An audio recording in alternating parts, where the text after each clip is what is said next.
Assalamualaikum warahmatullahi wabarakatuh. Selamat pagi, salam sejahtera bagi kita semua, Bapak. Alhamdulillah, masih bisa memberikan kesehatan, kita bisa berkumpul di ruangan kita dalam rangka tugas dari guru penggerak yaitu Bapak Subrata Pratama dalam diseminasi penerapan budaya dan disiplin positif di lingkungan sekolah. Tentunya ini nanti Pak Bata akan menjelaskan atau mempresentasikan di lingkungan SMP ini ya. Ibu Bapak, mudah-mudahan kegiatan ini berjalan lancar dan mendapatkan dilakukan. Pak Subrata juga demikian bisa melaksanakan tugas dengan sebaik-baiknya dan tentunya dalam pengumpulan tugas itu tidak melebihi waktu yang ditetapkan. Demikian mungkin dari saya. Selanjutnya mempersingkat waktu langsung saya serahkan kepada Pak Subrata untuk memberikan materinya. Silakan Pak. Oke,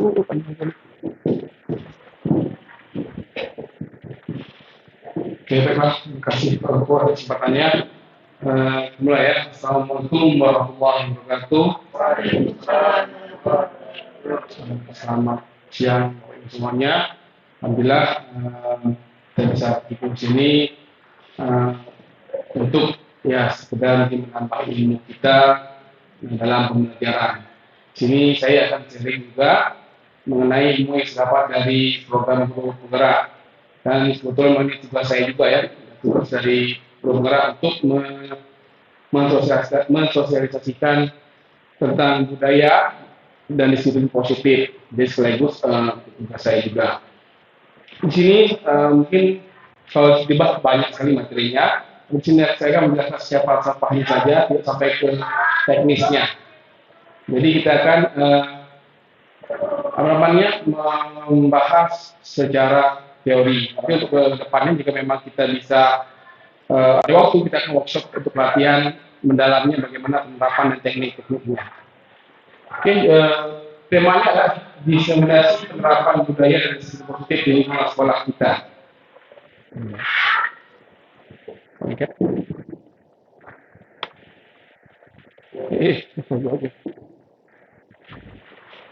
Oke. Kita icebreaking dulu ya, Ibu ya. Seperti biasa kami dilatih untuk icebreaking dulu ya kalau bergerak. Ini saya coba bagikan kertas. Kita bawa kelompok ya, satu kelompok 2 orang. Mari bro deh. Mungkin ini bisa aja lah, Nak sama Bu Tiwi mungkin ya. Ini Bu, pegang nih masing-masing satu. Ini Bu apa ya? Bu ini dan Bu apalah. Bapak, Bu Desi, Pak Kuku mungkin sama Pak Chandra boleh lah. Ini Pak Kuku udah tahu ya, tapi beberapa tahu aja lah. Ini Pak Chandra sama Pak Kuku mungkin bisa bagi 2. Pak Edi mungkin sama ada. Sama saya aja nanti. Oke. Nah, oke. Nah, saya ya Bu ya. Nah, di sini kita akan duel ya, duel nanti ada 2 orang ya. Jadi 2 sama Pak Arif, Bu, iya sama Kembar, Bu Nafia sama Bu Tiwi, Bu Nini sama Bu Desi, Pak Chandra sama Pak Kuku. Ini pas lo ngalah aja Pak Chandra ya. Ini ke duel satu lawan satu. Di sini sebelum kita duel, sebelum saya jelaskan isunya. Bapak Ibu saya minta membuat kalimat rahasia di kertas ini apa saja, tapi jangan diketahui sama yang lainnya. Kalimat rahasia. Setelah itu lipat ya. Buat kalimat rahasia. Kalimat aja. Kalimat rahasia. Boleh 3 kata, boleh apa? Kalimatnya rahasia. Bukan bersifat rahasia. Bukan rahasianya ya. Pokoknya apa aja rahasianya? Saya sebenarnya misalnya gitu rahasia ya. Sayang. Oke. Cuma sudah dibuat dilipat ya. Jangan diketahui sama lawannya. Jadi kita duel ya. Lawannya sama kiri kanan. Sudah dipakai kecil, genggam pakai tangan. Jangan sampai ketahui. Pak Kuku tahu tuh ya? Dia tahu orangnya Pak Kuku. Ya, setelah digenggam, bergantian kita akan duel menjadi satu menjadi penyerang, satu menjadi bertahan. Jadi misalnya Bu Napi yang menyerang, berarti Bu TV bertahan dengan tangannya. Bu Napi dengan kata-kata tanpa fisik, bagaimana menyuruh Bu TV membuka genggaman tangannya.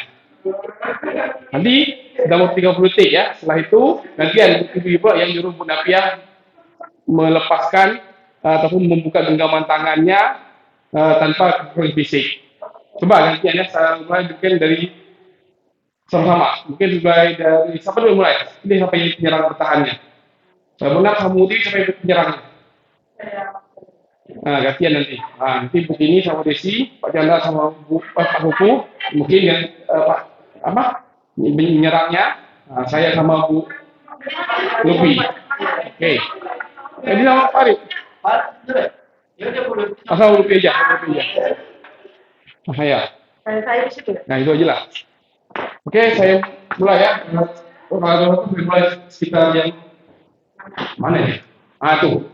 Kita mulai sekarang. 30 detik aja. Oke, dengan kata-kata. Apa terserah. Siapa yang nyerang? Gimana caranya?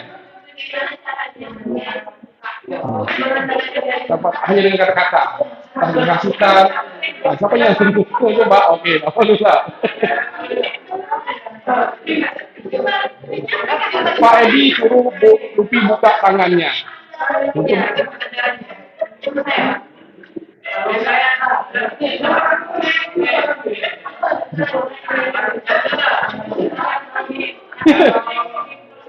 Kamu buka pecah dengan Pak.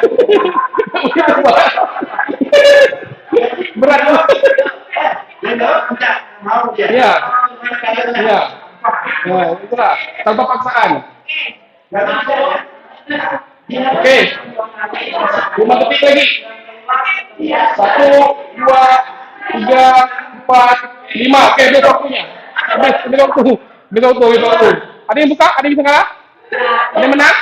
Oke, gantian sekarang. Gantian yang bertahan. Oke, gantian. Coba mulai. Saya mulai.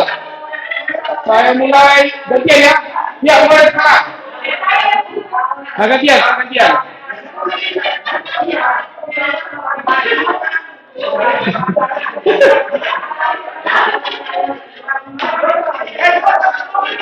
Iya, ini caranya.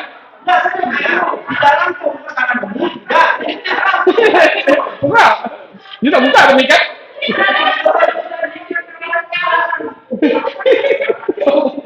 Oke, 30 detik lagi. Bagaimana kata-kata persuasi?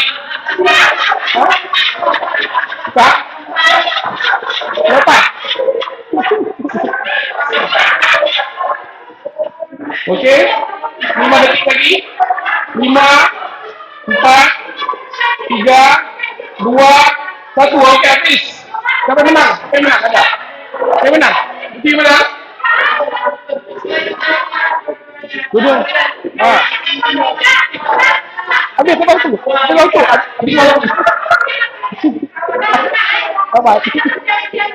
Apa? Untung berat. Oh. Ya, oke. Bisa disimpan. Kalau apa lebih? Nah, ini buka ya. Oh. Ada. Oke. Bagus sekali Ibu, tapi kebanyakannya banyak yang mau menggunakan diri ya. Nah, breaking itu semuanya mengarah kepada materi kita hari ini. Bayangkan tangan ini adalah genggaman tangan atas hati siswa kita. Ya. Yang hanya bisa membuka hati siswa ini adalah siswa itu sendiri. Dan dengan kata-kata seperti itu kita tidak akan bisa membuka hati siswa itu. Jadi dengan hanya bisa membuka pun ya hati siswa, hanya si siswa itu sendiri. Kalaupun ada bisa membuka tangannya itu karena pengaruh dari luar, bukan karena dia inginnya sendiri. Jadi yang disebutkan diri sendiri. Ini ada beberapa materinya. Oke, itu aja sedikitnya. Nah, kita coba masuk ke materinya. Ya, kita masuk materinya. Nah, tujuan diseminasi ini adalah kita dalam menyamakan paradigma perubahan falsafah pendidikan kita dari yang berorientasi pada negatif itu berupa hukuman dan sebagainya menjadi sistem dan budaya sekolah yang berdasarkan pendekatan positif di lingkungan sekolah. Ya, positif ini dalam maknanya ya, jadi bukan hanya dengan kata-kata lembut saja. Kadang-kadang kata-kata lembut itu akan berakibat fatal. Tapi di sini akan lebih positif lagi ya. Tujuan kita hari ini. Kemudian topik kita ada 6, banyak sekali ya. Maka saya bilang waktu di elaborasi dengan itu 1,5 jam, tapi materi banyak ini. Ini nggak selesai, tapi saya akan coba cepat ya. Yang pertama, topik pertama adalah tentang disiplin positif. Apa sih makna disiplin positif itu? Kemudian nilai-nilai kebajikan universal. Artinya nilai ataupun karakter yang baik secara universal, secara sosial. Kemudian mengenai teori motivasi, apa-apa saja kan yang termasuk motivasi. Kemudian mengenai hukuman dan penghargaan serta restitusi. Yang ketiga, 5 kebutuhan dasar manusia dan dunia yang berkualitas. Ini merupakan dasar kita dalam menganalisa masalah ataupun kenakalan siswa. Dasarnya sih kita. Kemudian tentang keyakinan kelas. Kemudian 5 posisi kontrol. Kemudian terakhir tentang segitiga restitusi. Segitiga restitusinya adalah kompetensi atau bukan kompetensi, kita kemampuan yang kalau bisa semua guru bisa menguasainya segitiga restitusi. Eksekusi, oke. Yang berikutnya, materi pertama tentang disiplin positif dan nilai kebajikan universal. Wah, kecil misalnya. Menurut Dr. William Glasser dalam kontrol teori bukunya, yang kemudian hari berkembang dan dinamakan choice story atau teori pilihan, meluruskan beberapa miskonsepsi tentang makna kontrol. Jadi ada persepsi kita yang kita anggap benar, ternyata selama ini salah. Yang pertama, ilusi guru mengontrol murid. Walaupun tampaknya guru sedang mengontrol perilaku murid, kita seolah-olah ngatur-ngatur murid gampang ya. Memang itu udah budaya kita anggap biasa yang lumrah ya. Hal yang mirip, jadi karena murid sedang mengizinkan dirinya dikontrol, bukan benar-benar kita mengontrolnya. Saat itu bentuk kontrol guru menjadi kebutuhan dasar yang dipilih tersebut. Misalnya karena dia takut, kebutuhan dasarnya karena takut dia terpaksa ikut, atau karena dia segan, bukan karena dari diri sendiri. Teori kontrol ini menyatakan bahwa semua perilaku memiliki tujuan bahkan terhadap perilaku yang tidak disukai. Jadi semua perilaku itu mau baik atau jahat itu punya tujuan. Yang kedua, ilusi bahwa semua penguatan positif efektif dan bermanfaat. Ini contohnya kalimat-kalimat nasihat, kalimat-kalimat bujukan yang bersifat persuasif yang lembut, itu pun kita anggap itu bisa mengubah siswa, itu juga ilusi juga, ya. Jadi penguatan positif atau bujukan adalah betul-betul kontrol. Segala usaha untuk mempengaruhi murid agar mengulangi suatu perilaku tertentu, misalnya janganlah kamu bohong itu, nggak boleh, nggak baik, nanti apa kalau itu sebenarnya termasuk ilusi juga. Kita anggap kata-kata kita itu bisa mempengaruhi siswa, padahal tidak. Ya, suatu usaha untuk mengontrol murid tersebut dalam jangka waktu tertentu. Kemungkinan murid tersebut akan menyadarinya. Dia sadar kita sebenarnya mau memaksa kita, tapi secara halus. Dan mencoba untuk menolak bujukan kita, atau bisa jadi murid tersebut menjadi tergantung pada pendapat sang guru untuk berusaha. Akhirnya murid itu ketergantungan dan tidak independen nanti akhirnya. Jadi itu ilusi ya. Ilusi yang ketiga adalah ilusi bahwa kritik dan membuat orang merasa bersalah dapat membuat karakter. Sebenarnya kan kita membuat anak-anak masalah kecelakaan, kepatah kita mandang saja. Itu sebenarnya bukan hal yang membuat karakter ya. Ya mereka belajar untuk merasa buruk tentang diri mereka. Hanya mereka merasa mentalnya down ataupun menjadi ya tidak bersemangat. Mereka menggunakan dialog diri yang negatif. Jadi mereka buat dialog bisnis salah ini bahaya ini ya, tak mau laku hidup lagi. Ya, seperti itu ya. Kadang-kadang sulit bagi guru untuk mengidentifikasi bahwa mereka sedang melakukan perilaku ini. Jadi kadang tampak ya, kami makan dalam. Karena seringkali guru cukup menggunakan suara halus untuk menyampaikan pesan negatif. Misalnya kita yang pelan, gayanya mungkin santun, tapi pesan yang disampaikan negatif. Itu juga sebenarnya sebuah ilusi. Oke, itu aja. Nah, makna atau definisi disiplin, kira-kira apa yang terlintas dalam pikiran kita? Mungkin Bapak Ibu bisa menyampaikan pendapatnya. Kira-kira kalau kata disiplin itu apa yang terbayang dalam kita? Satu kata aja misalnya. Sesuai aturan. Hah? Sesuai aturan. Sesuai aturan. Jujur? Iya. Nggak apa-apa, jujur. Mungkin ada lagi? Taat. Hah? Mengikat, iya mengikat. Ada lagi? Ada kata berilusi, lalu imajinasi. Sama. Ilusi itu lebih kayak mabuk. Kalau imajinasi itu kita sadar. Ilusi itu tidak sadar. Ilusi itu sesuatu yang kita alami tanpa kita sadari. Imajinasi kita bersadar. Gitu doang. Ilusi ya. Imajinasi kita sadar. Kita mengembangkan sesuatu yang kita sadari. Ya. Itu ya. Mengenai makna apa tuh perlintasan pikiran mengikat, aturan, taat dan sebagainya. Padahal makna di sini lebih dalam lagi ya. Menurut Ki Hajar Dewantara, dia pernah mengatakan di mana ada kemerdekaan, disitulah harus ada disiplin yang kuat. Jadi disiplinnya harus ada di manusia ya. Sungguh pun disiplin itu bersifat self-disiplin atau disiplin diri. Yaitu kita sendiri yang mewajibkan kita dengan sikap kerasnya, tetapi itu sama saja. Sebab jika kita tidak cakap melakukan self-disiplin, wajiblah penguasa lain ataupun pihak lain yang mendisiplinkan diri kita. Dan peraturan demikian itulah harus ada dalam suasana yang merdeka. Menurut Ki Hajar Dewantara. Nah, intinya sini, disiplin itu adalah hal yang harus ada pada diri manusia. Bisa dari diri sendiri atau dari pihak luar yang mendisiplinkan kita. Itu harus ada. Tapi sebaik-baik disiplin adalah disiplin yang dari diri sendiri. Itulah manusia yang merdeka tadi. Makanya selama kurikulum merdeka itu mengarah ke sini tadi. Jadi mengarah ke anak-anak itu harus berdisiplin dari diri sendiri. Bukan dari kontrol pihak luar. Ya, ya. Ini arahnya, arah falsafahnya ya. Tekniknya nanti kita lanjut ke dalam lagi. Adapun definisi kata mereka, ya dari kita sebutkan tadi ada kata taat, ada kata aturan, sesuai aturan, misalnya sebagainya. Menurut Ki Hajar Dewantara adalah bahasa Jawa, ya paham? Langsung aja intinya. Merdeka itu artinya tidak hanya terlepas dari perintah, tetapi juga cakap buat memerintah diri sendiri.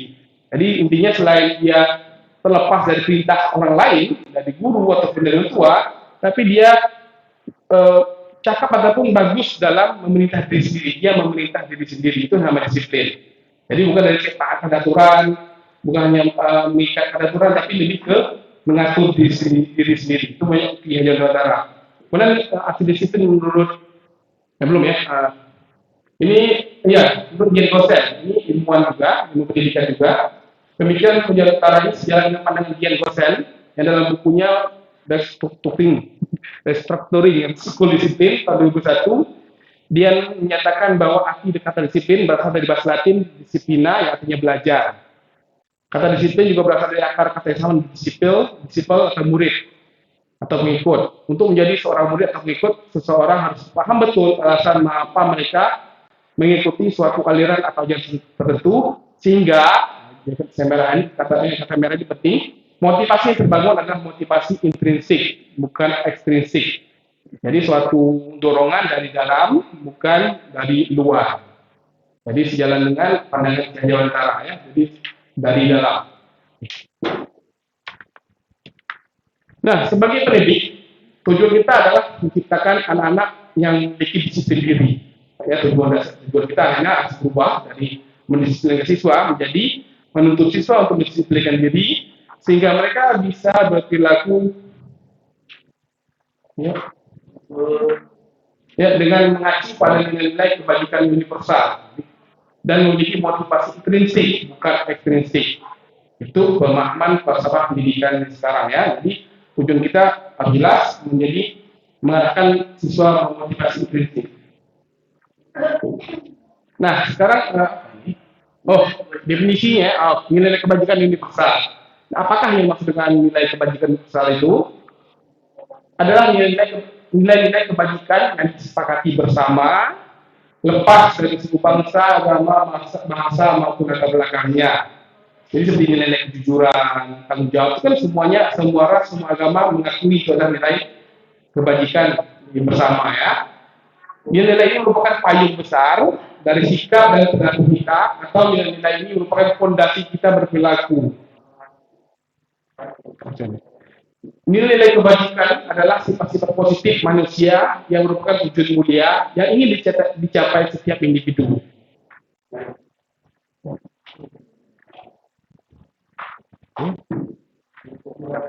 Oke ya, lanjut ya. Jadi ada suatu nilai-nilai yang berlaku umum yang semua orang mengakuinya. Seperti tadi disebutkan kejujuran, tanggung jawab, disiplin dan sebagainya, itu merupakan nilai kebajikan universal. Menurut Dr. William Glasser pada bukunya Teori Kontrol tahun 1984 menyatakan bahwa setiap perbuatan memiliki suatu tujuan. Tadi ya, setiap perbuatan baik ataupun buruk itu punya tujuan, bukan tanpa alasan.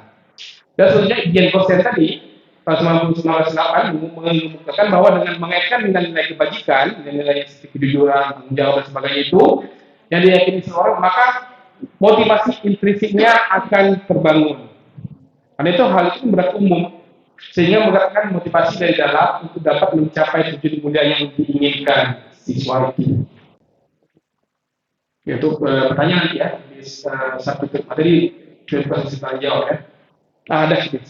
Oke, mungkin sampai sini ada kira-kira pertanyaan ataupun tanggapan. Kalau saya jawab. Tapi kalau saya jawab, ya mungkin bisa kita sebagai apa saya nanti kira mengenai apa tadi makna disiplin dan nilai kebajikan universal. Ada yang perlu ditanggapi? Itu Bu Dewi. Di dalam dunia pendidikan kita menghadapi berbagai macam masalah. Ada anak yang memang dari rumahnya tidak disiplin, kemudian begitu masuk ke sekolah mengakui mengikuti. Ada anak yang memang sudah disiplin, makanya tidak terlalu rumit untuk diatur. Nah, sekarang bagaimana cara mendisiplinkan anak yang memang dari rumahnya sendiri sangat sulit mengikuti dengan sudah kita sebagai guru bagaimana? Itu Bu. Sekarang kalau kita disiplinkan, banyak tidak rumah. Oke, saya jawab dulu Pak ya. Oke, untuk itu bahasa itu masalah teknis ya, Kan saya bilang tadi masalah falsafah, masalah paradigma, masalah pendekatan. Mungkin nanti di bagian posisi 5 fungsi kontrol, 5 fungsi siswa, sama seperti diskusi. Mungkin nanti, mungkin pertanyaan bisa simpan nanti Bu ya. Ayo, boleh. Pak Edi mungkin ada tanggapan gimana? Tapi hubungan ini Pak ya, masih hubungan dengan ini. Oke. Saya coba menjawab pertanyaan dari nanti ini mengenai anak-anak istilahnya kan di luar di sekolah itu bawah sekolah disiplin. Nah, bagaimana kita mengatasi anak itu? Nah, kita kan sekolah. Jadi mau anak itu mau tidak disiplin di rumah. Kalau kita sampai di sekolah kita akan. Nah, kita kan tidak ada aturan yang waktu di sini. Nah, kita kan ada ibaratnya kayak mata kecil, lalu ada kayak ultimatum yang pertama nah ada tidak bisa juga dibina berdasarkan ya oke, saya dapat angka dari Pak Edi, setengahnya mungkin sejalan. Jadi intinya nanti kalau masalah anak di rumah disiplin, nah di sekolah tempat kita melatihnya, tapi bukan maksanya, tapi kita melatihnya agar nanti nilai itu terbawa ke masyarakat nanti di bagian itu. Oke.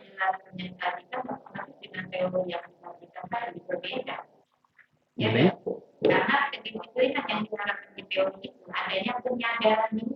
Iya. Anak itu Iya, tanpa ada pengaruh luar. Nah, itu yang kita latih nanti di bagian segitiga restitusi yang nanti. menanyakan bagaimana supaya dengan ekonomi Oh, itu nanti di bagian segitiga restitusi. Makanya saya bilang tadi, segitiga restitusi itulah skill yang dibuktikan guru. yang biasa Hmm. jalani. Ya, bagaimana kita berdialog siswa itu gratis. Kami waktu itu belajar tentang dua, kayak ini kelas segitiga restitusi, 3 jam workshop pelatihan tidak selesai. Masih banyak pun, padahal kami waktu itu udah belajar apa namanya teorinya ya, udah belajar di ruang kolaborasi 2 jam di rumah apa namanya diskusi lagi, udah buat videonya juga dia ternyata itu pun 3 jam belum selesai. Memang susah, kata-kata satu kata susah, tapi insya Allah bisa. Tapi nanti kita coba ya, kita jelaskan secara dari besarnya ya. Oke Pak Edi tadi mau nanya? Ini juga agak sedikit kurang paham, maksudnya motivasi intrinsik dan ekspresif itu gimana? Sekarang kalau bahasa, Oke, itu nanti di materi berikutnya Pak. Ambil materi berikutnya dan ya. Itu kasih besar aja Pak. Jawab ya. Nadia, rahasia. Yang mana? Simpan dulu. Oh, udah sabar. Dia dulu. Oh ya, sabar. Oh, boleh. Mungkin pendapat Ibu Rofi, apakah sesuai dengan? Kan masih berganti. Iya boleh. Silakan Bu. Ya, udah sabar. Iya. Ya, mereka berunsur intrinsik sama ekstrinsi. Motivasi. Motivasi intrinsik sama ekstrinsi. Kalau intrinsik itu kan dari dalam, sudah dalam itu yang berkaitan dengan kepribadian, sifat, terus sifat gitu kan, yang mempengaruhi diri kita itu dari dalam diri kita sendiri. Kalau ekstrinsi itu dipengaruhi dari luar, dari masyarakat, dari Iya. Seperti yang kita sedikit tadi ya, yang hanya bisa membuka tangan dia ya motivasi intrinsik. Ya, hanya kita yang bisa membuka tangannya. Tanpa motivasi dari luar dengan kata-kata yang dengan kekerasan itu mungkin kita menahannya. Ya, jadi itu motivasi intrinsik yang lebih bagus tuh ya, motivasi intrinsiknya. Oke, lanjut aja ya, Pak. Oke, yang berikutnya materi kedua. Nah, ini dia tentang teori motivasi tadi. Teori motivasi, kemudian ada hukuman dan penghargaan. Hukuman dan penghargaan satu ya. Terakhir restitusi. Mau nanya? Oh, enggak nampak dulu. Oke. Di situ kan disebut di Apa ya? apa ya teori pertama awalnya mengajari dibagikan menjadi secara apa motivasi itu yang akan dibawa. Nah makanya kan banyak orang ini kan sudah tahu ini dibagikan kerja apa lain baik contohnya seperti kita buat di situ 5R tidak kita udah buat 5R. Tetapi anak-anak itu masih banyak yang termotivasi untuk melakukan itu dari bagaimana untuk membuka itu. Kan dia udah tahu gimana tadi. Bagaimana caranya kita untuk supaya kita bisa membuka tangan ini. Itulah yang saya senang ya, sudah semangat ya. Coba apa namanya udah sama seperti saya kemarin juga sempat apa namanya protes ini gimana caranya. Tapi materinya itu pas panjang, pas waktu itu baru ketemu apa namanya tekniknya. Masalah teknisnya ini masalah pembukaan apakah intinya apakah kita setuju dengan motivasi intrinsik ini akan mengubah siswa lebih baik, itu yang diharapkan dari materi pertama ini. Saya kira Bapak Ibu setuju nggak? Ya, dengan motivasi intrinsik ini kita akan bisa lebih baik. Walaupun tekniknya nanti, bagian tekniknya nanti di bagian terakhir itu masalah teknisnya, ini agak sulit untuk mungkin latihan yang lebih lanjut nanti ya. Jelas nanti itu nanti, saya jawab nanti. Jelas sepakat ya. Oke, terima kasih. Oke, saya lanjutkan dulu ya. Tentang teori motivasi, hukuman dan pandangan restitusi. Nah, menurut Dian Gosen juga dalam bukunya Restructuring School Discipline, Restructuring School Discipline menyatakan ada 3 motivasi pada kemanusiaan di PDI. Nah, ada tiga bahasanya sekampung. Ada 3 sebab ataupun 3 alasan, 3 tujuan orang melakukan sesuatu. Yang pertama, menghindari ketidaknyamanan atau hukuman. Jadi tindakan orang itu dipengaruhi ada 3 hal. Yang pertama, karena menghindari ketidaknyamanan ataupun mau dihukum. Yang kedua, mendapatkan imbalan atau penghargaan, pengen mendapatkan sesuatu. Nah, yang 2 itu termasuk motivasi intrinsik. Menghindari hukuman dan pengen mendapatkan sesuatu. Yang ketiga, motivasi intrinsik itu adalah contohnya yang menjadi yang mereka inginkan dan menghargai diri sendiri, jadi karena diri sendiri. Itu yang dinamakan motivasi intrinsik. Itu menurut Gary Gosset. Jadi kedua hal yang umum kita lakukan itu berupa motivasi intrinsik ya. Nah, kemudian bagian kedua, ya. Oh, ini motivasi itu aja cuma ya materinya. Nah, yang kedua ini ada hukuman, konsekuensi dan eksekusi. Ini ada sesuatu yang sama, tapi dia satu jalur ya, tapi dia berbeda satu arah. Kira-kira Bapak Ibu, sebelum ke restitusi ya, restitusi ini bahasanya asing ya. Apa perbedaan hukuman dan konsekuensi? Mungkin dari Bapak Ibu bisa menyampaikan pendapatnya. Hukuman, konsekuensi itu beda ya. Konsekuensi.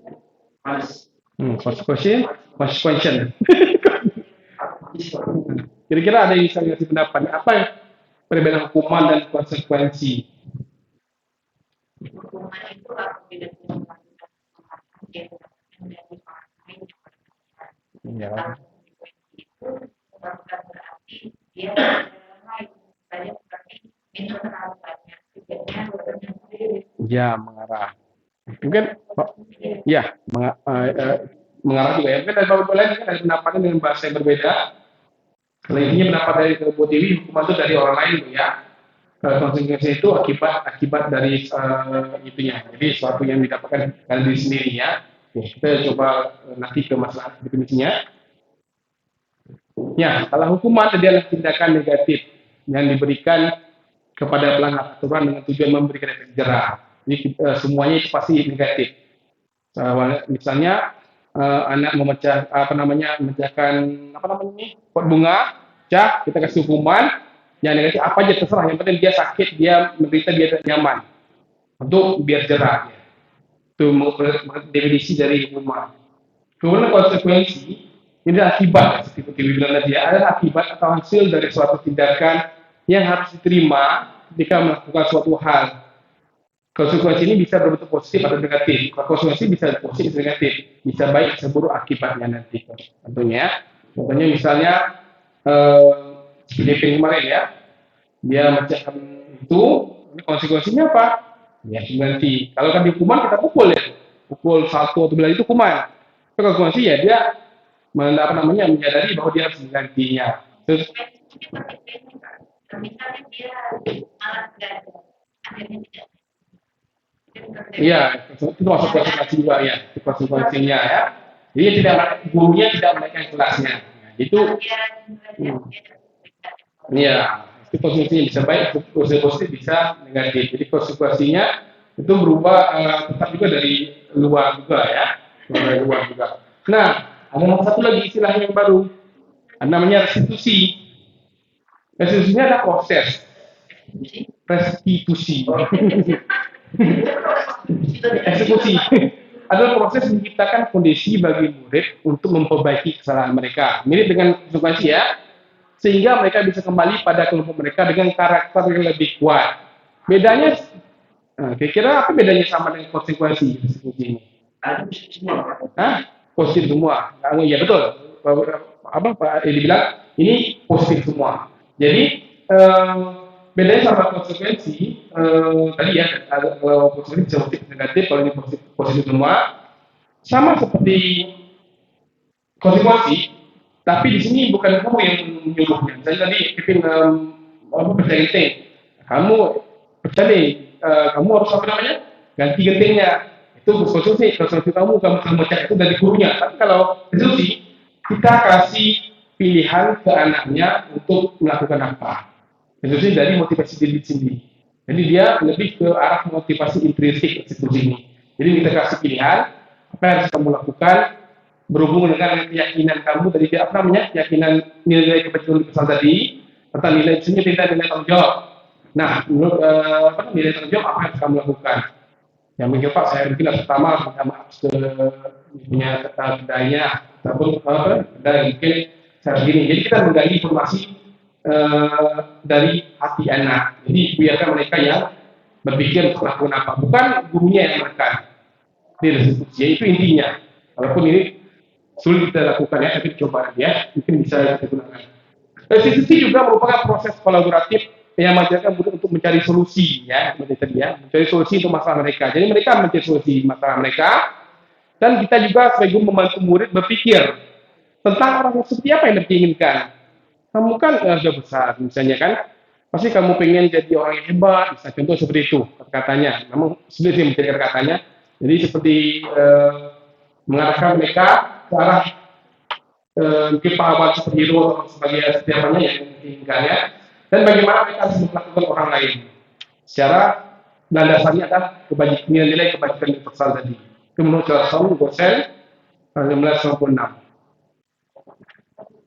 Oke nggak ya?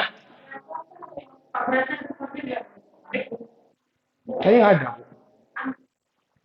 Saya nggak ada, tapi ibu hutang ibu. Oke, lanjut karena ini kecil besar. Aduh, saya bisa lagi ya. Sebut aja ya. Ini ciri-ciri hukuman, konsekuensi dan restitusi ini mungkin harus dipelajari ya. Kita bedakan, dipahami. Kita coba ya. Kalau metode hukuman itu otomatis nanti identitas siswanya akan menjadi gagal. Karakter dalam siswa itu akan gagal tumbuh. Misalnya saya pernah dapat ilmu ya, tapi di mana saya lupa. Kenapa anak berkata bohong? Itu karena orang tua ataupun orang tua kita itu menghukumnya terlalu keras. Jadi metode hukuman itu menggagalkan identitasnya, malah akan menjadi lebih buruk. Anak akan berbohong, anak akan lebih nakal dan sebagainya. Jadi metode hukuman itu akan membuat itu gagal. Sedangkan metode konsekuensi dan restitusi bisa identitas sukses, tapi mungkin kalau untuk konsekuensi ini apa ya, 50-50 ya, bisa sukses bisa enggak. Nah, contoh hukuman, ciri-ciri hukuman, konsekuensi dan restitusi. Untuk hukuman, misalnya sesuatu itu harus sesuatu yang menyakitkan harus terjadi. Jadi sebagai hukuman. Kalau konsekuensi, sesuatu harus terjadi, terserah itu menyakitkan apa tidak. Kalau restitusi, pilihan apa yang harus dilakukan anak itu. Walaupun sini kontroversi juga ya, saya mikirnya bayangkan kalau anak hukuman, ini mereka-nya, ya saya nggak mau ngomong, saya nggak mau bertanggung jawab, saja bikin begitu kan, saja seperti itu. Tapi ya mungkin nanti bisa kita latihan lebih dalam lagi. Kemudian hukuman ini cirinya tidak nyaman untuk murid jangka waktu panjang. Jadi murid dendam ya. Kayak Pedi pernah mengalami ini, pernah dihukum gurunya. Nah makanya tidak nyaman jangka waktu panjang kalau dia dendam ya. Iya, tapi kan tetap juga kan cara itu tidak menyenangkan sama panjang. Kalau konsekuensi, iya dendam. Kalau konsekuensi ini tidak nyaman, tapi dalam waktu pendek, Kalau restitusi ini menguatkan murid dalam waktu menguatkan, jadi lebih malah kesempatan dia buat saya itu malah kesempatan dia untuk menguatkan karakternya. Kesempatan, jadi sebenarnya. Jadi anak buah saya itu kesempatannya. Kemudian hukuman ini cirinya korban mendapatkan keadilan. Ya, jadi karena melakukan apa namanya? Mematahkan pensil temannya, ya korban yang patah pensil itu mungkin dapat hukuman mungkin dipukul temannya itu yang mencuri atau mematahkan pensilnya atau pensilnya dipatahkan juga adil tipe hukuman. Tapi kalau yang konsekuensi korbannya diabaikan. Udah, jadi Oke, coba kita buat satu kasus ya. Si Doni mematahkan penanya si Novi. Coba kita bedanya hukuman konsekuensi. Kalau korban apa namanya? Iya, mematahkan pensil. Mematahkan penanya. Itu nanti. Tidak apa lah. Itu nanti sebagai tanda nanti kita akan membedakan mana sisi. Ya. Jauh. Mantap, semangat muridnya. Iya. Kalau kita ngomong terus bosan. Oke. Oke, satu ya, oke. Tunjuk. Nanti ini apa ya? Itu aja ini skip aja. Oke, kalau yang memperbaiki contoh hukumannya, misalnya Doni mematahkan pensilnya Novi. Oke, Pak kata. Ya, saya paham. Doni baca pena apa namanya Novi misalnya kan. Nah, kalau contoh hukuman, anaknya bisa 10 kali berlari di lapangan 10 kali atau membuat menulis catatan. Kalau konsekuensi berhubungan dengan masalahnya, mau ganti pensilnya, minta maaf, tapi desakan gurunya. Dari pintar, kamu kalau dapat pensil, kamu ganti ya. Nah, jadi itu masih berhubungan. Kalau institusi kita kasih ini panjang, itu ada tiga tahapan. Nanti intinya anak minta solusi apa yang dilakukan agar dia tetap baik sama korbannya. Sehingga kembali kemampuannya. Penguatannya itu diarahkan tentang keyakinan dia, keyakinan kelas belum bikin, tentang keyakinan kelas nanti. Banyak pengarahannya. Memang saya itu sama posisi, saya mau sabar. Waktu saya suruh belajar itu saya suruh komentar kan, ini nggak jelas sih, saya komentar saya itu. Rupanya ada materi sebelumnya, saya mandi sendiri jadinya.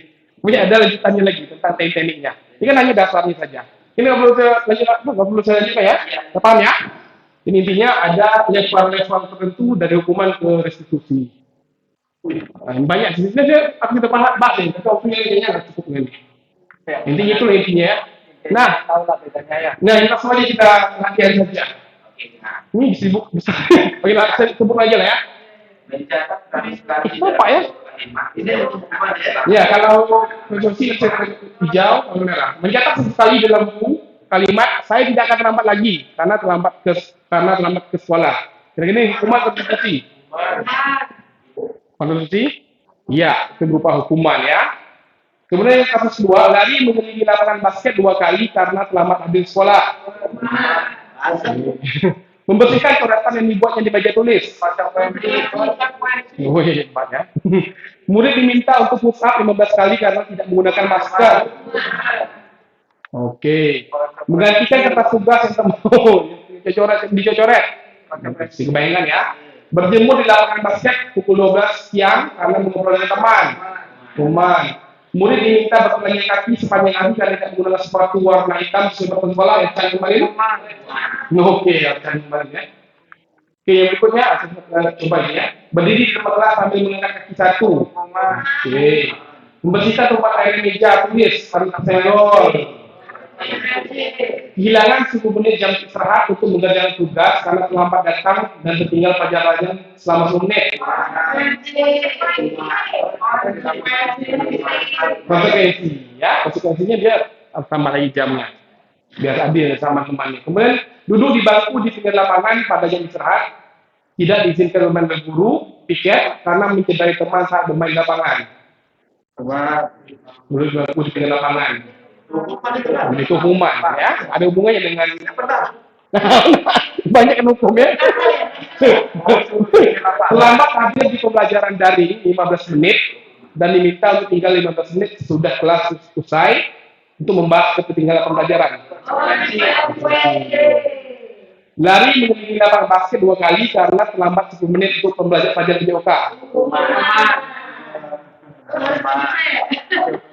Konsekuensi. Kenapa konsekuensi? Olahraga, betul sekali. Iya, di perasaan itu. Iya, mungkin itu ya. Masih berhubungan dengan pembelajarannya ya. Kan memang olahraga ya, mas manakan dulu ya. Ini tuh, mesti sekolah karena mematangkan kejiwaannya, ya jelas ya. Nah itulah contoh antara konsekuensi dan hukuman. Tadi yang lebih baik nanti ada restitusi ya. Tapi minimal sekarang kita bisa katanya itu ya minimal konsekuensi lah kita latih ya. Oke, ini ada materi berikutnya, dihukum oleh penghargaan. Ada istilah dihukum oleh penghargaan. Dihargai itu merasa dihukum ya. Ini menurut Alfikon, saat kita berulang kali menjanjikan hadiah kepada anak-anak agar berperilaku bertanggung jawab, atau kepada seorang murid agar mempelajari sesuatu yang baru, atau kepada seorang karyawan agar melakukan pekerjaan berkualitas, kita sedang berasumsi atau merasakan mereka tidak dapat melakukannya. Jadi seolah kita merasa anak orang itu nggak bisa melakukannya, atau pikiran kita mereka tidak akan memilih untuk melakukannya. Jadi kita memperhatikan orang lain, kita seolah mengejek, pasti mereka nggak bisa melakukan itu. Makanya kita kasih penghargaan, karena kita yakin mereka nggak mau melakukan itu. Itu menurut Alfikon, bukan menurut saya ya. Nggak setuju. Ya, mungkin kalau orang yang butuh masih intrisinya bangkit, mungkin seperti itu ya. Nah, ini mengenai penghargaan. Saya kan tahu hukuman penghargaan. Penghargaan itu punya pengaruh jangka pendek dan jangka panjang. Apa nih? Pengaruh jangka pendek dan jangka panjang. Ya. Penghargaan efektif jika kita menginginkan seorang melakukan sesuatu yang diinginkan dalam jangka waktu pendek. Ya, jadi juga poin-poinnya tidak berpengaruh. Jadi kita ingin anak kita jujur, kita kasih dia karena jujur. Tapi untuk kedepannya tidak, bukan karena keinginan itu jujur ya. Jadi untuk jangka pendek saja dan sebagainya lah. Semuanya panjang ini biasanya. Kemudian penghargaan ini tidak efektif. Salah satunya karena suatu penghargaan ada suatu benda atau sesuatu yang diinginkan yang dibuat dengan persyaratan hanya jika Anda melakukan hal ini maka Anda akan mendapatkan penghargaan yang diinginkan. Dia tidak efektif. Karena dia ingin karena dapat penghargaan bukan karena dia ingin melakukannya. Sudah panjang ya, kita skip aja. Kemudian ini penghargaan merusak hubungan. Ini pasti penelitian dari artikel tadi. Jika seorang diberi penghargaan atau dipuji di depan orang banyak, maka yang lain akan merasa iri. Dan sebagian dari mereka akan tidak menyukai orang yang diberikan penghargaan tersebut. Nah ini umum kan? Nah ini umum. Jadi sebagainya banyak lagi itu ya. Kemudian penghargaan memberi ketepatan ataupun keakuratan. Contohnya ada dua riset ini. Yang pertama, hasil langsungnya intinya, ada kelompok anak laki-laki berusia 9 tahun diminta melihat gambar-gambar di wajah, ada dua wajah gambar, apakah sama apa beda. Yang satu kelompok diberi hadiah, satu kelompok lagi tidak diberi hadiah. Nah, hasilnya adalah anak laki-laki yang dibayar ataupun diberi hadiah membuat lebih banyak kesalahan. Itu penelitian. Ibaratnya survei ya. Kemudian kasus kedua, kita sebutkan sini,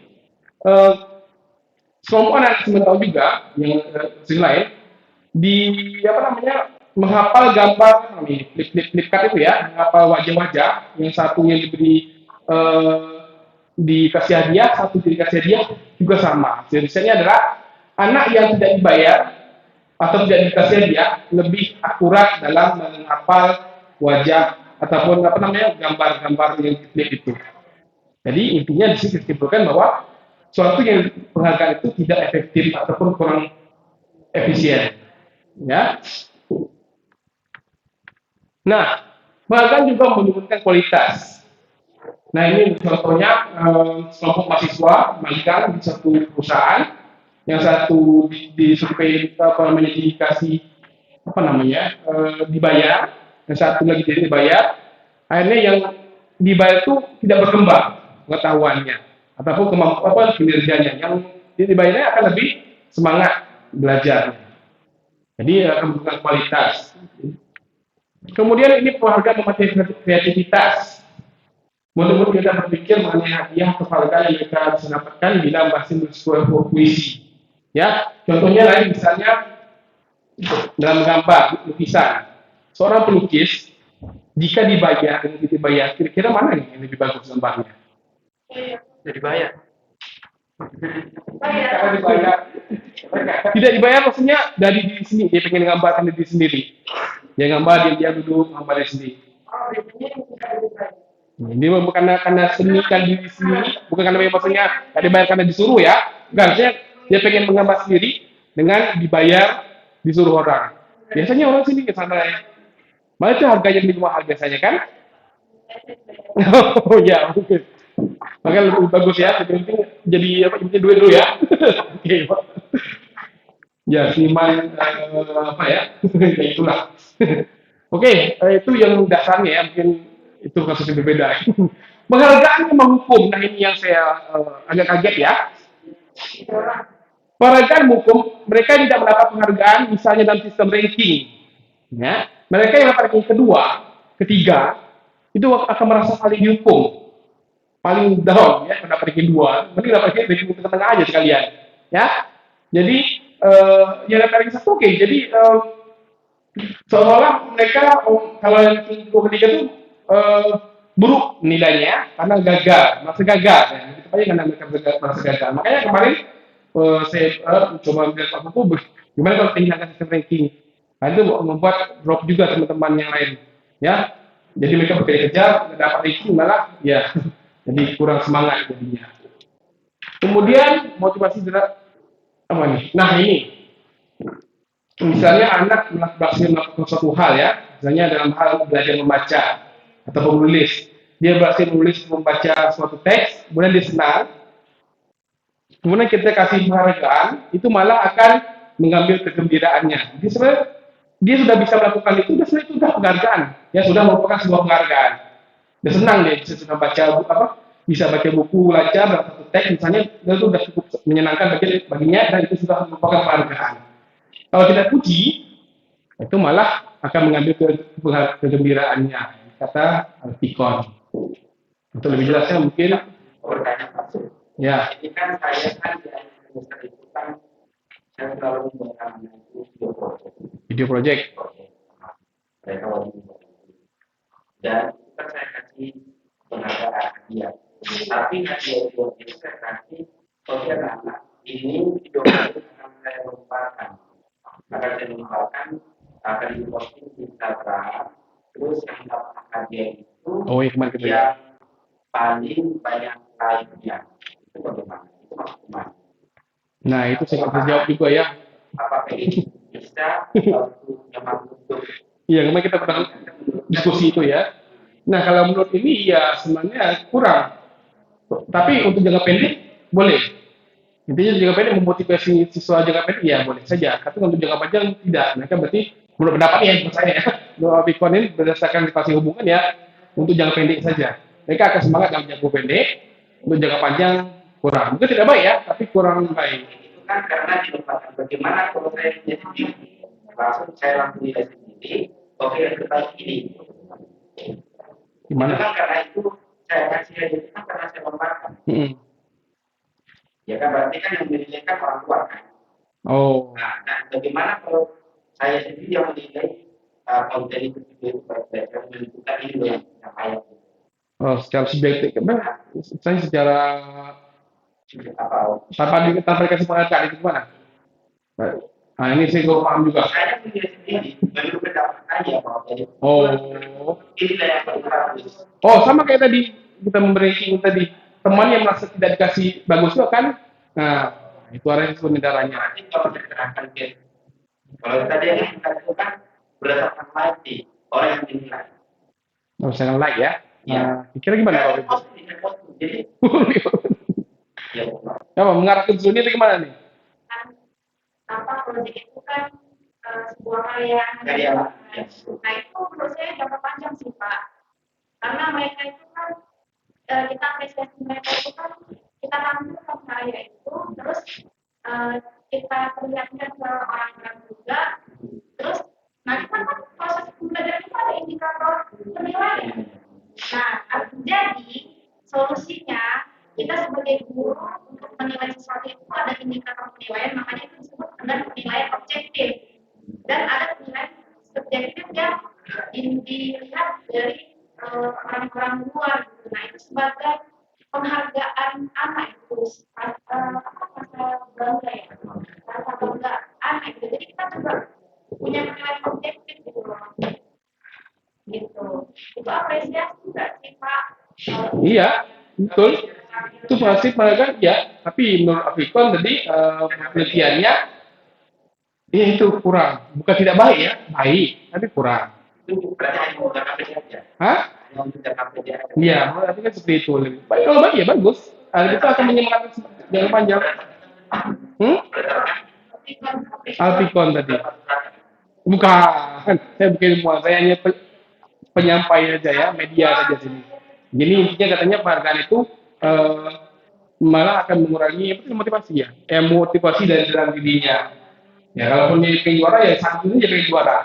Biasa dia lomba-lomba kayak gini, lomba-lomba kan, semangat latihan lomba latihan kan, sudah habis lomba, dah nggak akan latihan lagi. Dan seperti itu contohnya. Ya. Walaupun ya baik, tidak itu waktu itu aja. Nah selanjutnya masih banyak lagi. Oke, inilah yang terbaiknya adalah restitusi. Sebuah pendekatan untuk menciptakan disiplin positif. Ya, restitusi ini membantu murid menjadi lebih memiliki tujuan. Disiplin positif dan memulihkan dirinya setelah berbuat salah. Di 3 hal yang harus dipahami tujuan dari restitusi ini. Anak dapat memiliki tujuan yang jelas, kemudian disiplinnya juga yang berupa positif dan setelah salah dia terpulihkan kembali bukan merasa jatuh. Itu tujuannya. Oke. Kemudian pendekatan restitusi ini tidak hanya menguntungkan korban, tetapi juga menguntungkan orang yang telah bersalah. Tahu kita selama ini kan yang salah harus dihukum ya, harus rugi kan. Tapi enggak, sekarang ini apa namanya, dua-duanya mendapatkan kebaikan. Yang korban dapat kebaikan, yang salah juga malah lebih baik lagi. Di sini juga sesuai dengan prinsip teori Otto William Kesel, kita solusi win to win atau menang-menang. Yang korban menang, yang bersalah juga menang. Itu prinsipnya seperti itu. Prinsipnya ini seperti utopia ya. Maka saya bilang di komentar ini utopia Pak, susah saya melakukannya. Yang korbannya untung, yang punya pelaku untung. Tapi ya inilah intinya disiplin positif yang harus kita capai. Kemudian ada peluang, kuncinya peluang yang luar biasa bagi murid untuk bertumbuh karakternya ketika melakukan kesalahan. Nah, dari restitusi inilah kesempatan kita menguatkan anak. Maka saya pernah dengar, saya lupa itu dari mana dapat infonya, sekolahnya tempat anak berbuat salah. Saya bicarakan itu di depan tutur, saya kena marah akhirnya. Wah, ini kami mau ajarkan kesalahan katanya. Aduh, kok saya malah kena marah jadinya. Tapi itu memang dari kata-kata, saya lupa itu sekolah itu memang tetap berbuat salah, dan malah kita restitusikan agar baik, lebih baik karakternya. Itu prinsipnya ya. Tapi kalau tekniknya sulit. Tapi insya Allah bisa kalau kita bekerja sama berkolaborasi. Jadi sekali lagi saat mereka salah, peluang kita menguatkan karakternya, bukan tindakannya ya. Bukan tindakan yang salah kita kuatkan, tapi karakternya.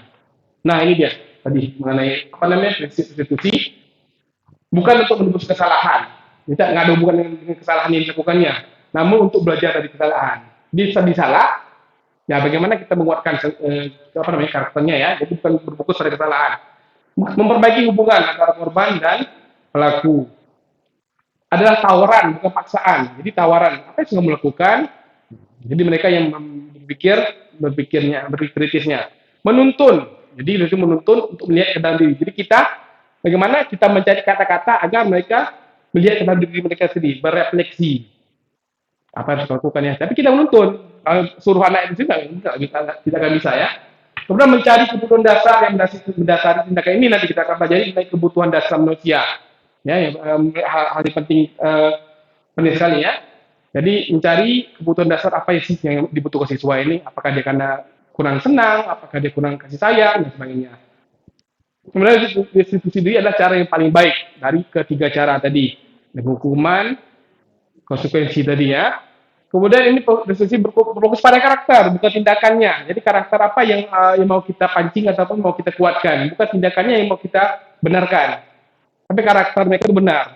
Mereka punya tujuan. Mereka melakukan ini karena pengen mempertahankan mempertahankan diri atau misalnya berantem ya. Mereka ingin mempertahankan diri. Karakter mempertahankan diri itu mau kita pertahankan. Atau mereka butuh kasih sayang. Jadi proses mencari kasih sayang itu mau kita pertahankan. Bukan tindakan yang mereka lakukan, itu yang kita kuatkan. Restitusi ini menguatkan ya, sekali lagi menguatkan. Jadi kemudian fokusnya pada solusi, bukan solusi bukan pada hukumannya ya. Restitusi ini mengembalikan murid yang berbuat salah pada kelompoknya. Jadi kembali lagi pada kelompoknya dengan ke kelasnya dengan keadaan yang lebih tenang, lebih senang dia. Bukan kita pisahkan, malah itu salah ya. Kita biasanya memisahkan ya. Salah mungkin ujian di luar misalnya. Ya biasa yang gitu ya. Oke, berikutnya. Nah, sampai sini ada pertanyaan? Hah? Ada nampak. Apa? Ya di TPT aja. Restitusi itu bisa kesepakatan. Nah, itu dia, Bu. Ada 3 level, Bu. Ada aturan, ada kesepakatan, ada keyakinan. Beda, Bu. Yang bagus itu keyakinan. Restitusi itu keyakinan. Kalau hukuman itu aturan, kalau konsekuensi itu kesepakatan hubungannya. Kalau restitusi itu hubungannya sama keyakinan. Ada 3 nanti. Iya. Kalau saya lupa ada buat tadi ya KPD intinya nih. Kalau aturan itu kan, iman. Kalau aturan itu kan mesti dibuat sepihak ya. Bisa sekolah membuat aturan, anak-anak harus menuruti. Efeknya adalah hukuman. Sedangkan kalau kesepakatan, guru dan siswa kerjasama membuat aturan, itu namanya kesepakatan. Hasilnya nanti namanya konsekuensi. Sedangkan keyakinan, murid yang membuat keyakinan sendiri, guru tidak ada ikut campur, mereka yang membuat aturan aturan sendiri, hasilnya nanti adalah berupa restitusi tadi. Jika mereka salah, mereka balikkan keyakinan tadi. Intinya seperti itu. Bukan dibiarkan, kita menuntun. Oh, iya, kan begitu. Betul. Kita mengarahkan, kita makanya sulitnya kita mencari kata-katanya. Makanya kami membuat keyakinan kelas lama, 3 jam nggak selesai. Makanya berlatih memimpin apa diskusi siswa itu. Ini kita nggak boleh ikut campur. Kalau kita ikut campur sama aja dengan kesepakatan, beda. Levelnya masih kesepakatan. Memang sulit ya, tapi sekali lagi ya kita belajar mencoba belajar ya, itu lebih baik lagi. Oke, tanya oke Pak Rik. Ya, kalau dilihat Pak materinya, kalau ini cocoknya dari anak usia dini menurut saya. Kalau emang udah agak besar, anak SMP emang berat sekali. Karena emang kembali lagi karakter awal ini bentuknya kan dari usia dini, jadi lama. Tapi ya bisa lah dicoba, saya kayak gitu. Terus kedua, saya kurang setuju di Tadi. iya masalah kayak persaingan. Karena prinsip saya menurut saya hidup adalah persaingan. Dimana kita kalau nggak bersaing kita akan tertinggal. Itu salah satunya. Makanya bersaing adalah itu belajar, makanya belajarnya bisa di sekolah. Karena saat nanti keluar dari sekolah dia atau di masyarakat dia juga kuat dengan persaingan. Banyak contoh masuk kampus yang ada lewat persaingan, kan tes seleksi kayak gitu kan, kerja juga tes dengan orang juga seleksi banyak. Jadi tergantung karakter kita bagaimana manage persaingan itu, gitu loh. Kalau anak mentalnya emang gak kuat, emang gampang down, gitu. Terus yang ketiga masalah penghargaan. Katanya banyak tuh Pak, ini mau komentar. Iya, masukkan aja. Oke. Yang ketiga masalah penghargaan atau istilahnya apresiasi. Saya kurang setuju kalau emang jangka pendek. Bayangkan bapak kita misalkan kerja keras, ya, untuk menunjukkan yang terbaik. Apa salahnya ada dengan apresiasi? Memperhatikan tadi ya. Rasanya reward kayak gitu. Makanya kalau yang itu kurang setuju tadi kayak gitu. Soalnya nggak reward itu penting sebagai menunjukkan motivasi dari seorang itu. Kalau kita misalkan dia kerja lebih, ya anak menunjukkan lagi ada reward. Bukannya itu malah bilang buat apa saya lebih lagi kan gitu kan? Karena kayak gitu. Padahal pada tinggi ya udah biasa aja. Nah, itu lagi. Oke. Juga jadi banyak Pak. Oke, yang masuk umur tadi sebenarnya saya kembalikan Pak. Tapi ini dapat bukan kerja penelitian ya. Menurut saya lebih susah kalau SD itu membuat keyakinan kelas bagaimana. Oke, jika harus di tangan kah, harus kebersihan bagaimana? Malah sulit menurut saya SD. Tapi kalau dasarnya di SD ya bagus. SMP-nya enak. Kalau SMP lebih gampang berdiskusi. Kalau SD susah diskusinya. Menurut saya itu. Kalau SD kan tinggal arahkan aja. Ini kan kita tadi arahkan kan gitu. Oh ya, mengarahkan itu. Ini gimana menurut kalian kan gitu. Tapi ya kalau diskusi itu sulit. Emang nggak berat. Iya kalau SD ke sini alhamdulillah masih bagus lah ya. Kalau SD itu agak sulit. Oke, masuk persaingan apa ya? Oh, masuk persaingan ini. Persaingan tadi apa ya? Oh iya. Oke, mungkin itu kalau Pak Arief mungkin ya itu berarti motivasi intrinsik Pak Arief. Tapi bagi yang kalah Pak, itu jadinya hukuman Pak jadinya Pak. Bagi yang kalah persaingan. Bagi Pak Arief itu persaingan, wah aku harus menang atau aku menang. Itu kan motivasi intrinsik. Boleh. Tapi itu motivasi itu bukan ini namanya persaingan bagi diri sendiri. Saya nggak setuju. Kalau yang bagi yang kalah itu hukuman saya nggak setuju. Berarti apa istilahnya kalau yang kalah itu kan berarti gimana dia untuk maju kayak gitu. Ya maunya gitu kan. Maju kayak gitu kan. Bukan aku kayak gitu. Jadi kan kok itu bagus sebenarnya motivasi malah dia. Aku harus seperti gitu. Ya maunya malah dia kalah kecil kayak gitu. Kalau hukuman makanya konteksnya apa beda kalau seperti hukuman. Makanya kayak gitu. Itu menurut saya. Hah? Iya betul, saya setuju sebenarnya itu, tapi hasil penelitiannya bahwa yang itu bahkan serah saya nggak setuju. Iya, penelitian kemana dulu? Sampelnya berapa orang? Iya. Saya kalau berdasarkan penelitian, jelas. Iya, oke. Sampelnya mana dulu orang siapa yang di sampel? Iya. Susah juga saya menurut saja. Oke, untuk penghargaan tadi ya, tidak salah Pak. Untuk penghargaan kalau boleh, tapi misalnya efeknya itu jangka pendek. Boleh bagus untuk motivasi, tapi sekali itu motivasi jangka pendek. Itu menurut itu. Ada. Boleh. Ya terserah itu, tapi itu untuk jangka pendek, juga tidak menguatkan. Iya itu saya bukan saya membela orang ini walaupun saya juga sama pendapat Pak Arief sama, pribadi sama. Cuma saya membela ini, saya membawa ini. Jangan membela programnya. Ya gitu. Saya juga kalau di situ saya itu merupakan debat sama situ. Sama. Ini kan berarti kan contohnya mengadakan lomba-lomba panah antara dengan dan kalah. Iya, sekali itu apa namanya? nggak boleh ada lomba. Itu ini jangka pendek, tadi dan sebagainya. Dan yang itu bahas saya bisa jawab juga kan saya bukan penelitinya, saya hanya penyampai dari peneliti itu dan berharap kita mengarah ke arah sana dengan hasil-hasil penelitian dari dia tadi. Kalau kita setuju dengan pendapat polisi, kita bukan hotel aja, tapi lebih ke workshop lagi tentang bagaimana melatih keyakinan kelas, segitiga diskusi itu harus dilatih. Karena ya ini teori saja kan. Oke lah, mungkin di berikutnya Pak mungkin ada lebih lebih menantang lagi Pak kan, lebih kontroversi.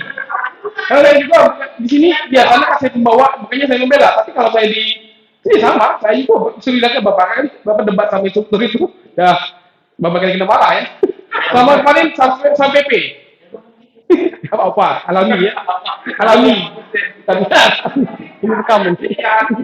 Oke, lanjut.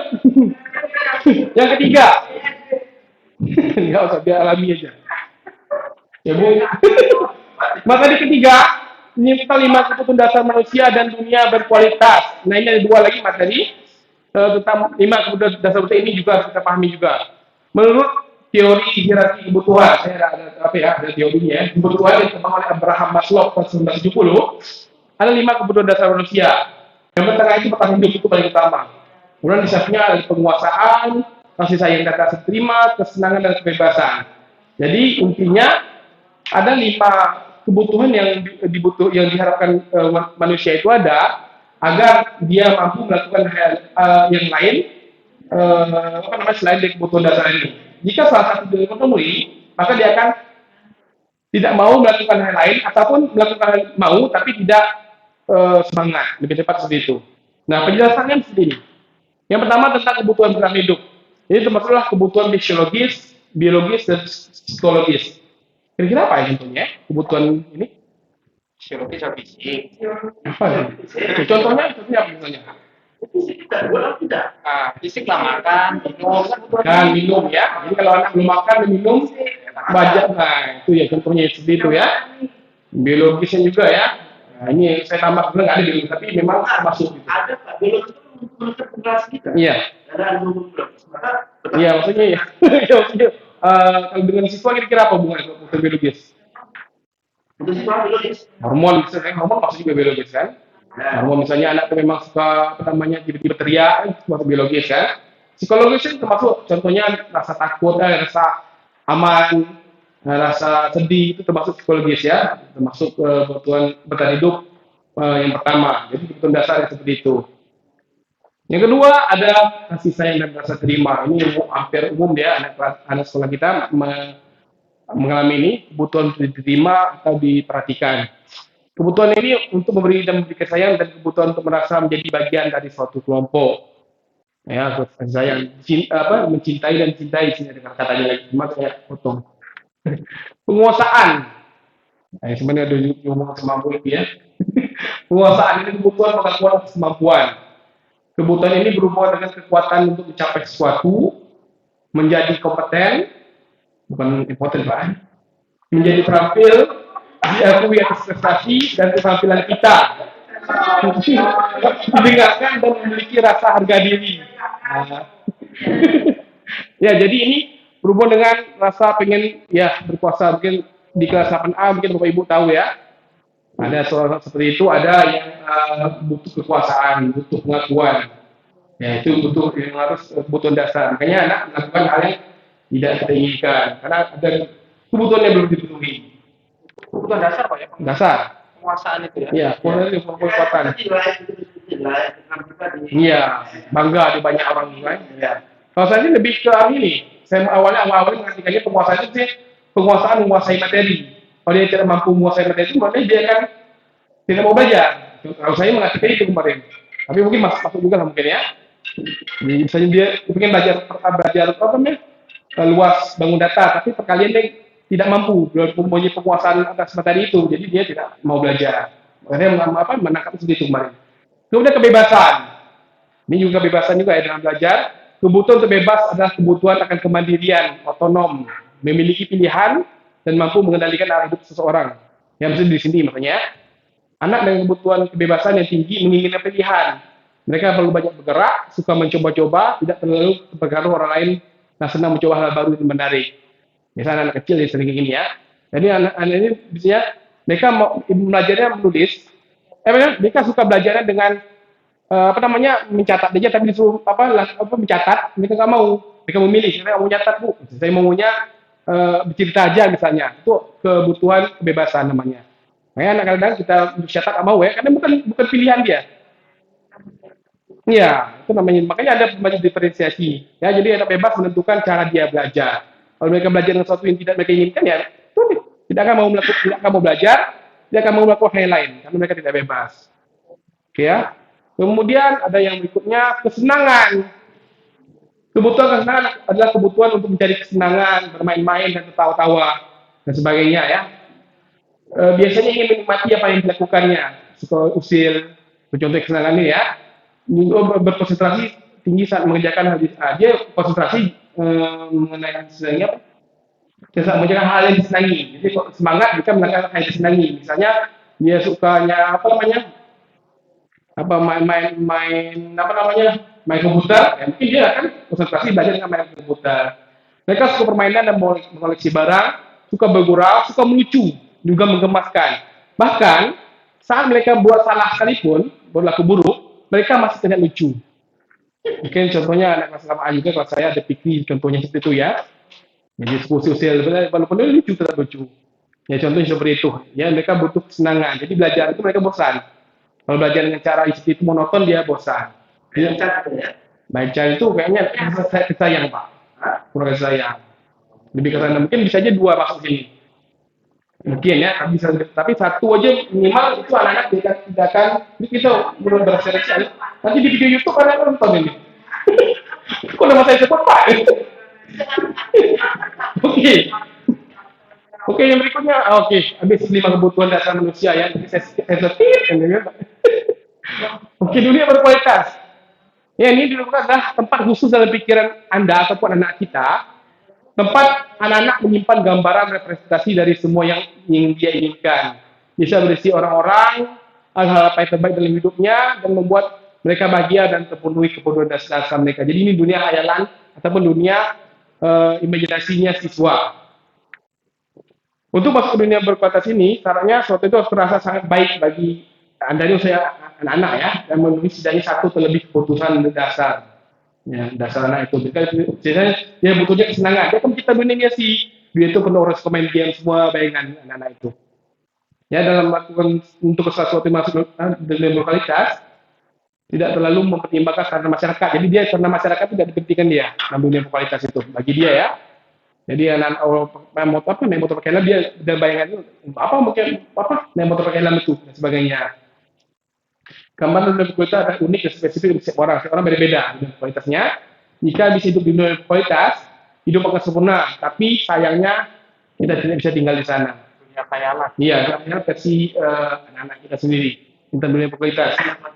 Nah,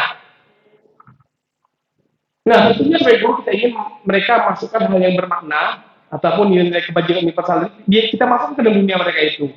Awalnya imajinasi mereka tuh yang maksudnya gini-gini, dunia tuh apa namanya? Dia main game dapat duit banyak, kan sebenarnya contoh gitu kan, imajinasi mereka bikin TikTok banyak duit banyak, pikirin itu mereka seperti itu. Tapi kita bisa masukkan nilai kebajikan ke dalam dunia hal itu. Saya pernah kapan saya belajar ini gini, saya pernah dapat belajar masuk ke dunia anak, setelah itu tarik mereka ke dunia kita, dan tahu saya dapat mana. Intinya seperti itu. Mungkin ada hubungannya dengan dunia berkualitas ini. Jadi bagaimana kita masuk ke dunia anak, dunia imajinasi mereka, dan masuk ke dunia mereka suka apa, terus pelan-pelan kita tarik mereka ke dunia kita, dunia kepelajaran, ataupun dunia nyata. Itu. Oke, itu aja. Kayaknya nggak perlu tanya kan ya? Jelas ya? Oh, tanya. Ulang lagi silakan. Silakan. Silakan.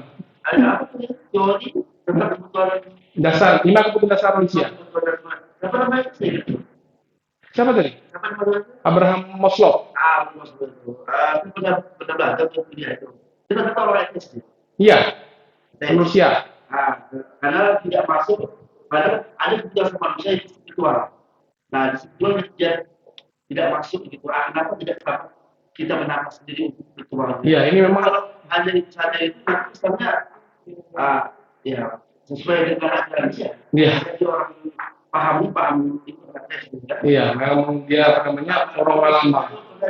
Kalau kamu itu mengerti topik di kantor itu bisa politik. Iya, tapi karenanya itulah, jadi mungkin dunia yang berbeda ya. Menarik itu siswa. Nanti kalau seperti siswa ini tidak ada spiritualnya, Ya, ini boleh juga saya apa namanya simpan. Tapi kalau saya hubungkan sih ke spiritualnya mungkin bisa masuk ke salah satu 5 itu. Misalnya mungkin kasih sayang, mungkin butuhnya apa namanya kasih sayang mungkin bisa saja mungkin. Kasih sayang itu sama butuh kasih sayang sama Tuhan. Mungkin itu mungkin di tempat saya bukan kata Abraham Musul. Ini arah diambil dari situ mungkin dari spiritual mungkin ya. Tapi nanti ada cari lagi diskusi lagi. Jadi mungkin 5 itu dasar sekali, tidak ada hubungan dengan agama, nggak ada hubungan sama ras, ada hubungan sama itu apa universality. Memang sebagai universal. Oke ya, langsung aja ya. Materi keempat, nah keyakinan kelas. Ini materi yang saya sulit. Ya mungkin Bapak Fasil, ya ini saya sulit belum terlalu paham keyakinan kelas ini. Ya, tapi kita coba secara garis besar saja, karena ini nggak bisa nih, panjang sekali pelatihannya atau kita lakukan. Tapi saya akan memberi gambaran secara falsafahnya saja. Keyakinan kelas. Kira-kira berdasarkan pemaparan saya sebelumnya, kenapa kita buat keyakinan kelas? Kenapa tidak peraturan kelas saja? Apa kira-kira yang bisa masih pendapat? Bu Desi mungkin? Belum. Kenapa kita buat keyakinan kelas? Kenapa tidak peraturan kelas saja? Jadi kan keyakinan kelas itu kan dibuat mereka sepakat bersama. Malah mereka yakini mereka bersama. Lalu kenapa aku keyakinan kelas? Kenapa peraturan kelas sama aja? Bisa aja mau ke peraturan kelas kami misalnya saja. Kalau peraturan melanggar itu ada hukuman. Peraturan itu praktis. Hukuman. Tadinya menghindari hukuman tadi. Keyakinan nggak ada hukuman. Kan enggak. Oke bisa. Dia tidak dipaksa, memaksa. Kalau keyakinan ya. Dilakukan secara sadar. Iya, iya. Tapi intinya tujuannya adalah, nah, tujuannya apa? Kalau untuk keyakinan kelas apa? Untuk kelas apa tujuannya? Motivasi. Bukan dari materi terkait sebelumnya. Tujuannya motivasi.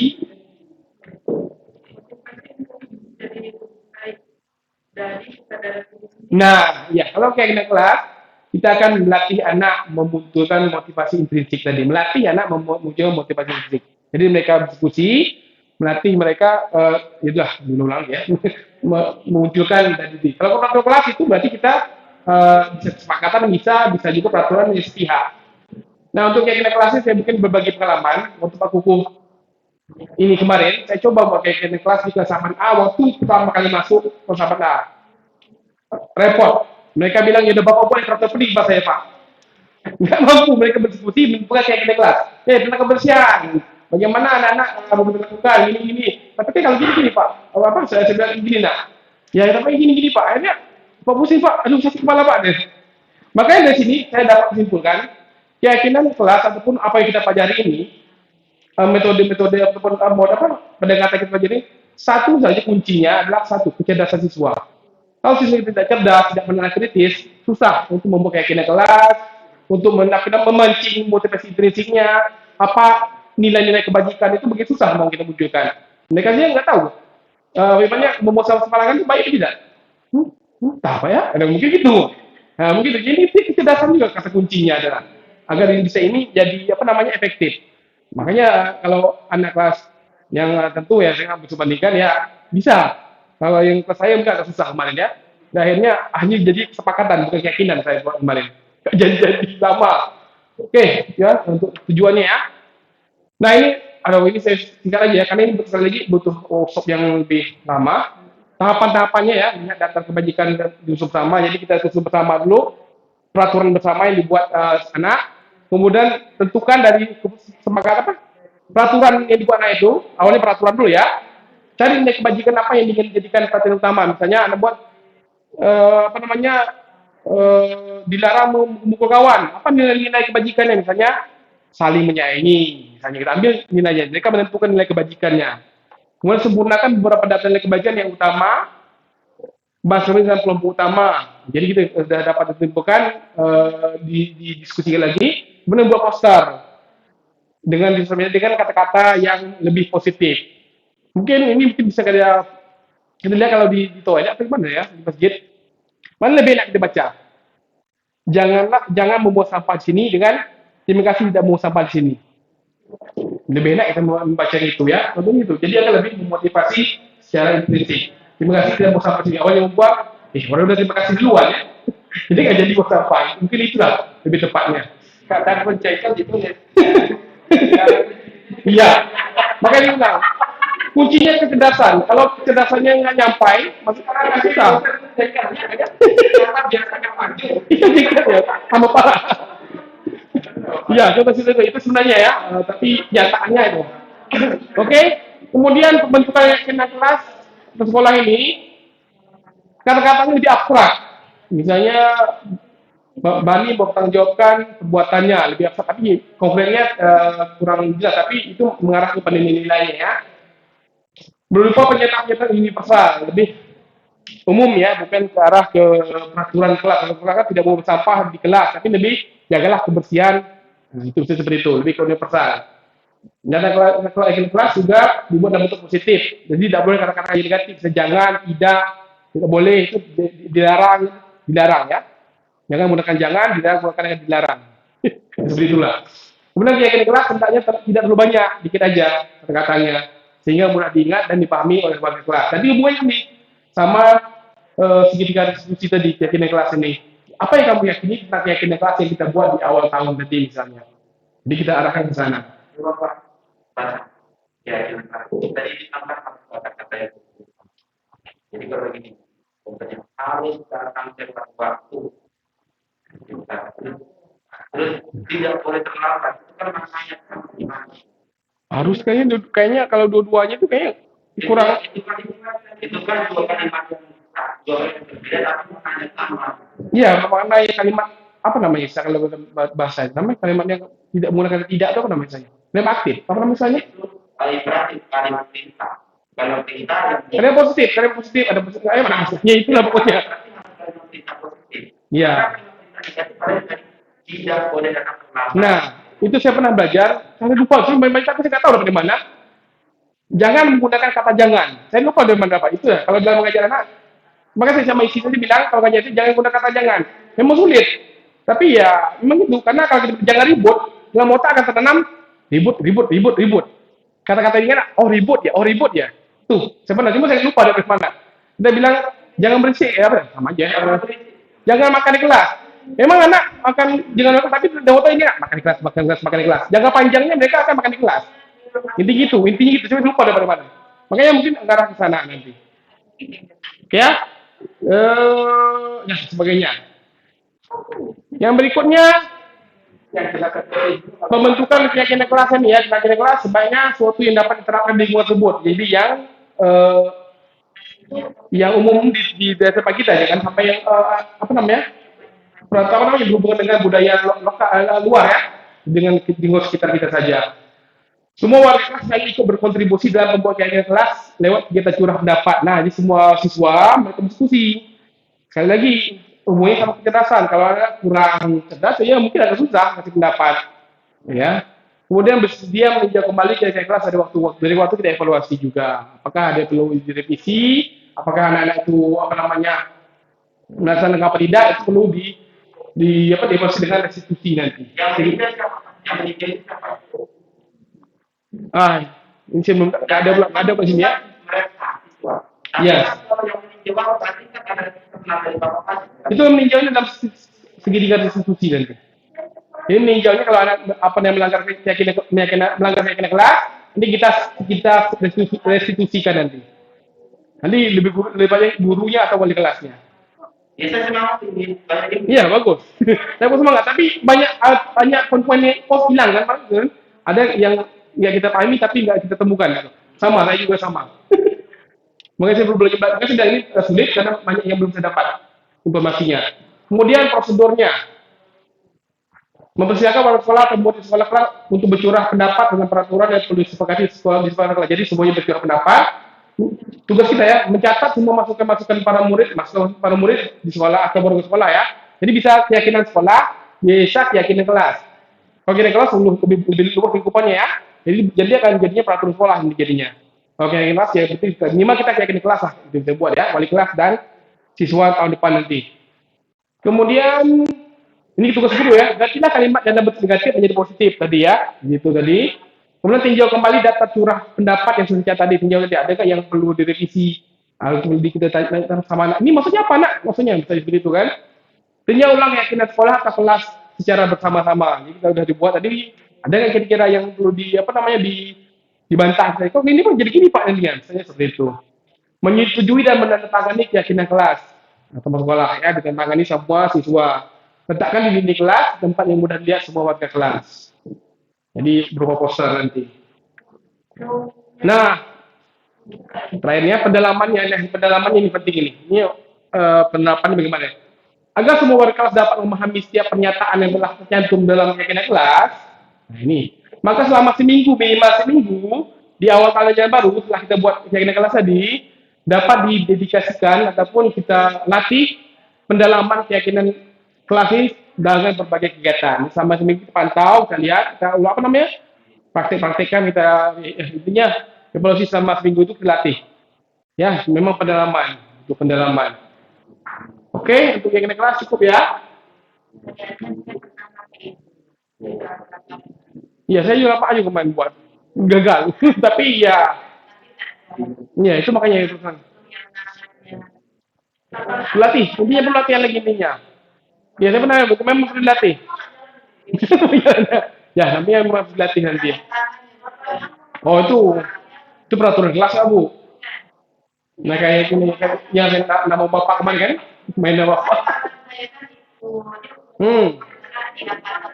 Nah, ya. Makanya memang harus evaluasi ya.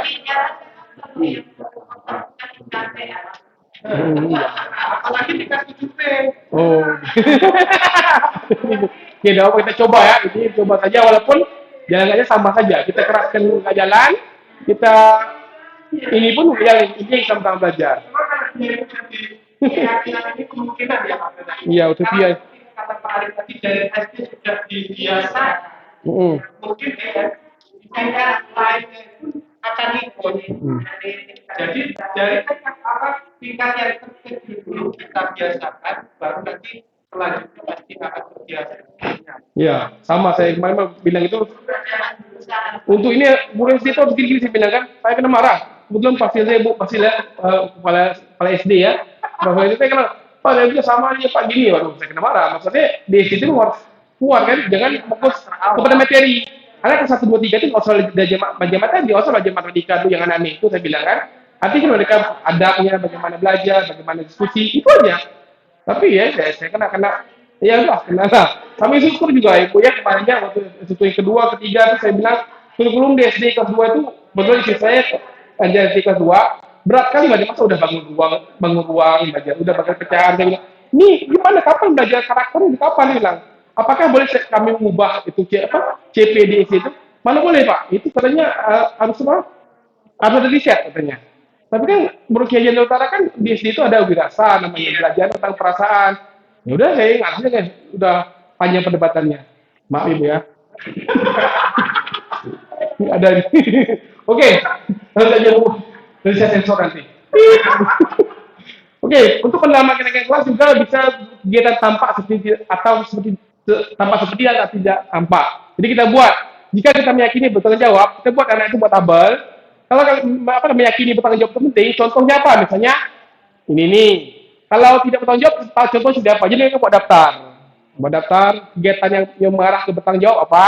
Tidak dia bertanggung jawab apa? Jadi situ tampak. Terdengar seperti apa, terlihat seperti apa, tercium seperti apa.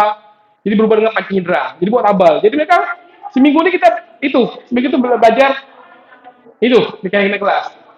Jadi banyaknya bukan ke materi seminggu pembelajaran itu untuk menguatkan karakter dia. Kemudian jadi itu diskusi ya. Kemudian bisa juga ditambah kegiatan tugas saya, tugas kamu, tugas guru, tugas murid. Jadi diskusi juga mengenai tugas yang guru lakukan apa, tugas siswa apa itu kita pisahkan agar mereka itu lebih mandiri dan bertanggung jawab pada keyakinan kelas tadi untuk memperdalam keyakinan kelas tadi. Nah, itulah ya. Itu teori yang saya dapatkan. Nanti setelah kita latihan. Nah, terakhir, terakhir ya. Maaf ya, saya ada waktu ini. Belum sini lagi lah. Materi 5 posisi kontrol. Nah, ini mungkin kemarin kita baca sama Pak Kuku ya. Melalui studi riset di Dr. William Glasser, langsung saja ya. Dia menyatakan ada 5 posisi kontrol dalam dalam tipe guru, peran guru ada levelnya. Yang pertama penghukum level 1, pembuat rasa bersalah level 2, teman level 3, 4 level 4 pemantau, dan level yang terbaik itu level manajer. Kita belajar tentang manajer yang kita harapkan. Apa saja itu? Yang pertama penghukum. Seorang penghukum ini biasanya memberikan hukuman fisik, bisa hukuman verbal. Orang menjaga posisi penghukum senantiasa mengatakan bahwa sekolah perlu sistem, punya aturan yang lebih menekan, lebih dalam lagi. Guru yang mendapat posisi penghukum akan berkata, patuhi saya, ikuti kata saya, kamu salah terus. Yang seperti itu ya, kata-kata yang benar negatif. Guru seperti ini senantiasa percaya hanya satu cara agar harus diselesaikan dengan cara dia, dengan cara guru itu yang paling betul. Ya, jadi si penghukum dia mengatakan bahwa apa yang dilakukannya itu paling benar. Ciri-cirinya nada suara tinggi, mata melotot, dari menunjukkan menghadapi seperti itu contohnya. Kemudian yang dilakukannya adalah kemungkinan murid marah dan mendendam atau bersifat agresif. Bisa jadi sudah kembali duduk, murid tersebut akan mencocokan bukunya atau baca tulisnya, dendam ya. Atau lebih buruk lagi, sekolah murid naik motor ya, Pak iPad ya, ban motor gurunya dirobek pakai iPad ya. Contohnya kan bukan kayak gini. Udah tersebut dengan paku ya, dengan pisau itu contohnya. Maka saya pemilih di PD ketawa kayak gini. Saya ketawa. Jadi ya, kalau dihukum itu anaknya ke sekolah motor mobil bapak gurunya digores kendaraannya dengan paku ataupun ban motornya dirobek karena hukum. Bukan motor berbeda. Tidak, ini berbeda. Contohnya seperti itu. Efek samping kalau dihukum ya. Udah kuis. Udah, ini nyatanya udah ada. Saya murid atau tidak murid ya? Ortopedi jadi murid, Benar beda. Jadi itu alami ortopedi ya? Kalau hukum berdiri, batu belek dikali, Itu hukum kan? Dan kartu lampu dirapas. Nah, aja agresif ini ya. Saya minta lagi, Pak langsung ke kendang. Wah, jadi jangan. Mukulnya apa? Mau ngelawan nggak dapat dia? Mau ngelawan nggak dapat. Mau ngelawan nggak dapat. Makanya dia agresif tuh dia. Coret apa kertas, coret bangku kan? Contoh itu salah satu sampingnya itu kata itu dia William Glasser ya. Nah, kemudian pembuat merasa bersalah level 2-nya. Tapi efeknya bisa lebih parah dari level 1 ini.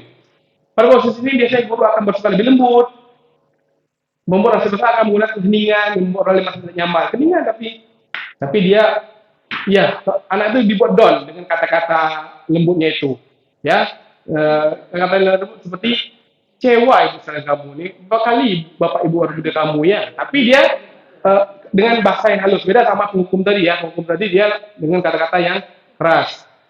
Ya lebih lembut, intinya lembut, tapi tujuannya sama, membuat siswa tidak nyaman, membuat merasa bersalah. Ya, di posisi murid akan memberi penilaian diri yang buruk tentang mereka. Jadi mereka, aku nakal ternyata ya. Aku ini orangnya rupanya suka buat temannya. Jadi memikirkan itu tertanam di mereka. Aku ini orang yang nakal, akan memperburuk keadaannya. Jadi seperti itu. Jadi arahnya bisa lebih bahaya daripada buku itu di efeknya. Bahaya.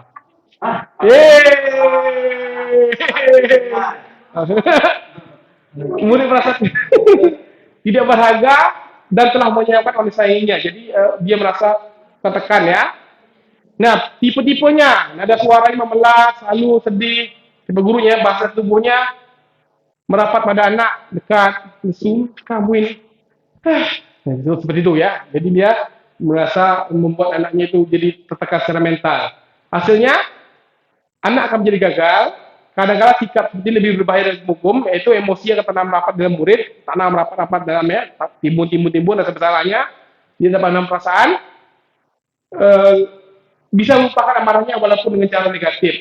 Murid tertekan seperti ini, yang tiba-tiba bisa meletus amarahnya dan bisa menyakiti diri sendiri ataupun orang lain. Bisa saja bunuh diri dan sebagainya ya. Seperti kejadian di Cina kemarin. Anaknya lompat dari gedung gara-gara di sini gurunya dengan bahasa-bahasa tapi loncat dari gedung bangunan ya. Yang tipe teman ini tidak akan menyakiti murid, namun akan tetap berupaya mengontrol murid melalui persuasi, tetap mengontrol, tetap motivasi ekstrinsik. Teman pada guru bisa negatif, bisa positif. Hasilnya ya, posisi ini berupa hubungan baik terjadi antara guru dan murid. Guru di posisi teman menggunakan hubungan baik dan humor untuk mempengaruhi murid. Ya, biasa bisa baik ini banyak yang terjadi ya. Ini sudah banyak. Ini kita akan jadi muridnya, jadi friend kita. Kita nggak berkata bantulah bapak, ayolah. Ya, bisa nanti pak ya, apa lambat gini ya, contoh gitu bahasanya. Misalnya, kamu barang terus. Kenapa harus barang-barang itu? Bahasanya lebih friendly ya, tapi ini tipe level yang ketiga. Hal negatif dari posisi teman, ada hal negatifnya. Bila suatu saat guru tersebut tidak membantu, bila murid itu tidak bantu sama gurunya, maka murid akan kecewa. Ya, sudah baik ketika guru sudah sohib ya, tapi nggak dibantu dia. Ya, kemudian tidak mau lagi berusaha, dan nggak mau lagi dia belajar lagi sama guru itu. Ataupun dia hanya mau belajar sama guru itu aja, sama guru lain nggak mau di sampingnya. Dan murid tergantung pada guru tersebut. Itu tipe teman. Jadi efek sampingnya seperti itu. Kemudian yang keempat yang masih pertama ciri-cirinya ya. Dari suaranya ramah, akrab dan bercanda, bahasa tubuhnya merapat dengan murid, mata senyum jenaka ataupun senyumnya persahabatan ya. Mereka akan merasa senang, akan ini termasuk dampak positifnya. Jadi dengan mudah tadi ya. Sama tadi dari awal tadi. Oke, berikutnya yang pemantau. Memantau arti mengawasi. Ini level 4 yang lumayan bagus. Diharapkan waktu di PKP itu disuruh minimal kita dulu tipe pemantau minimal. Walaupun ini belum sampai ke restitusi. Berarti mengawasi penanggung jawab atas perilaku orang kita awasi. Posisi pemantau berdasarkan pada peraturan dan konsekuensi. Nah, itu dia konsekuensi arahnya. Masih konsekuensi belum ke restitusi. Dengan menggunakan sanksi atau konsekuensi, kita dapat membicarakan hubungan pribadi kita dengan murid sebagai seorang yang menjalankan posisi pemantau. Jadi lebih cool kita di sini. Kita kayak teman tapi cool. Tanyaannya seperti peraturannya apa? Kita lebih santai, lebih beribawa ya. Kamu lakukan apa tadi? Nah, kamu melakukan konsekuensinya apa? Lebih cool ya, tapi tetap dengan nada yang lembut dan tidak menyalahkan. Seorang pemantau sangat menggunakan perhitungan, catatan, data ya sebagai bukti. Poin-poin pelanggaran catat semuanya yang tipe pemantau ini ya, stiker, slip dan sebagainya. Jadi menunjukkan tanggung jawab gurunya dalam mengontrol murid. Tipenya itu suara datar, bahasa tubuh formal, ya beribawa lah ya, memantau ini tidak dekat, tidak juga terlalu menjauh sama siswanya. Jadi di sini murid memahami konsekuensi yang dijalankan dalam melanggar aturan, salah satu peraturan sekolah. Guru tidak menunjukkan emosi berlebihan kalau anak marah, dia anak salah, ya mungkin dia disantai dulu, ngomong pelan baik, tapi mengarahkan ke peraturan sekolah gini. Jadi kamu gimana ini? Nah, lebih ke arah konsekuensi ya, langsung aja ya. Jadi masih belum kuat di pemantau ini. Nah, yang terakhir nih posisi manajer. Posisi yang diharapkan oleh semua guru adalah posisi bersama guru berbuat sesuatu bersama dengan murid. Jadi bersama dengan murid mempersilakan murid mempertanggungjawabkan perilakunya. Jadi gurunya mempersilakan guru sebagai itu namanya misalnya mediator, apa? Nah, itu ya, misalkan saja. Nah, itu ya seperti itulah ya. Dia hanya sebagai penuntun saja apa yang harus dilakukan oleh siswanya ataupun tindakannya. Mendukung murid agar dapat menemukan solusi. Jadi bukan kita memberi solusi, bukan kita memberi saran, tapi menyuruh anak berpikir. Tapi sekali lagi ini berarti butuh kecerdasan ya. Seorang mahasiswa telah memiliki keterampilan di posisi teman maupun pemantau. Jadi teman dan pemantau dia sudah punya skill itu. Di bagian pemantau dia tidak mengalami atau tidak mendapat tidak menjalankan posisi penghukum, tidak juga menjalani posisi pembuat rasa bersalah. Tidak ada lagi, minimal dia teman dan pemantau sudah dia kuasai. Dia belajar mesti diajak menganalisis kebutuhannya, jadi menganalisis. Nah ini berpikir lebar tinggi ya, maupun dengan kebutuhan oleh dirinya dan orang lain. Sini penekanan bukan pada kemampuan konsekuensi, namun berkolaborasi dan menurut bagaimana memperbaiki kesalahan yang ada. Jadi dia berkolaborasi, Bagaimana menemukan solusi untuk permasalahannya dan dihubungkan dengan nilai keyakinan kelas nanti. Ya, seperti ini. Apa yang kita yakini? Jadi lebih ke arah eh, pemancing motivasi intrinsik ini. Kamu yakin nggak? Nah, seperti itu. Jika kamu yakin, jika kamu memperbaiki ini menunjukkan apa terjadi dan sebagainya lah. Ini memang harus dilatih menemukan kata-kata ini. Tugas manajer bukan mengatur perilaku, tapi membimbing murid untuk mengatur dirinya. Manajer bukan memisahkan murid dari kelompoknya, tidak ada hukuman memisahkan, tapi malah mengembalikan murid ke kelompoknya dengan karakter yang lebih kuat. Jadi, sekali lagi, ini poin positif, memanfaatkan kesalahan siswa untuk memperkuat nilai-nilai kebajikannya, itu intinya. Oh, untuk manajer, nadanya suara tulus. Kalau tadi kan, datar, kalau pemantauan tulus, sama ngomong sama teman. Bahasa itu aku lebih dekat ke murid, tapi lebih formal. Kata-katanya formal, tapi gayanya gaya teman. Pada posisi manajer, guru akan mengembalikan tanggung jawab pada murid untuk mencari jalan keluar permasalahan, tentu dengan bimbingan guru. Jadi, setiap solusinya bersama-sama.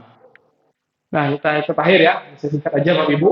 Segitiga restitusi ini ya sebenarnya yang susah ya, tapi bagus.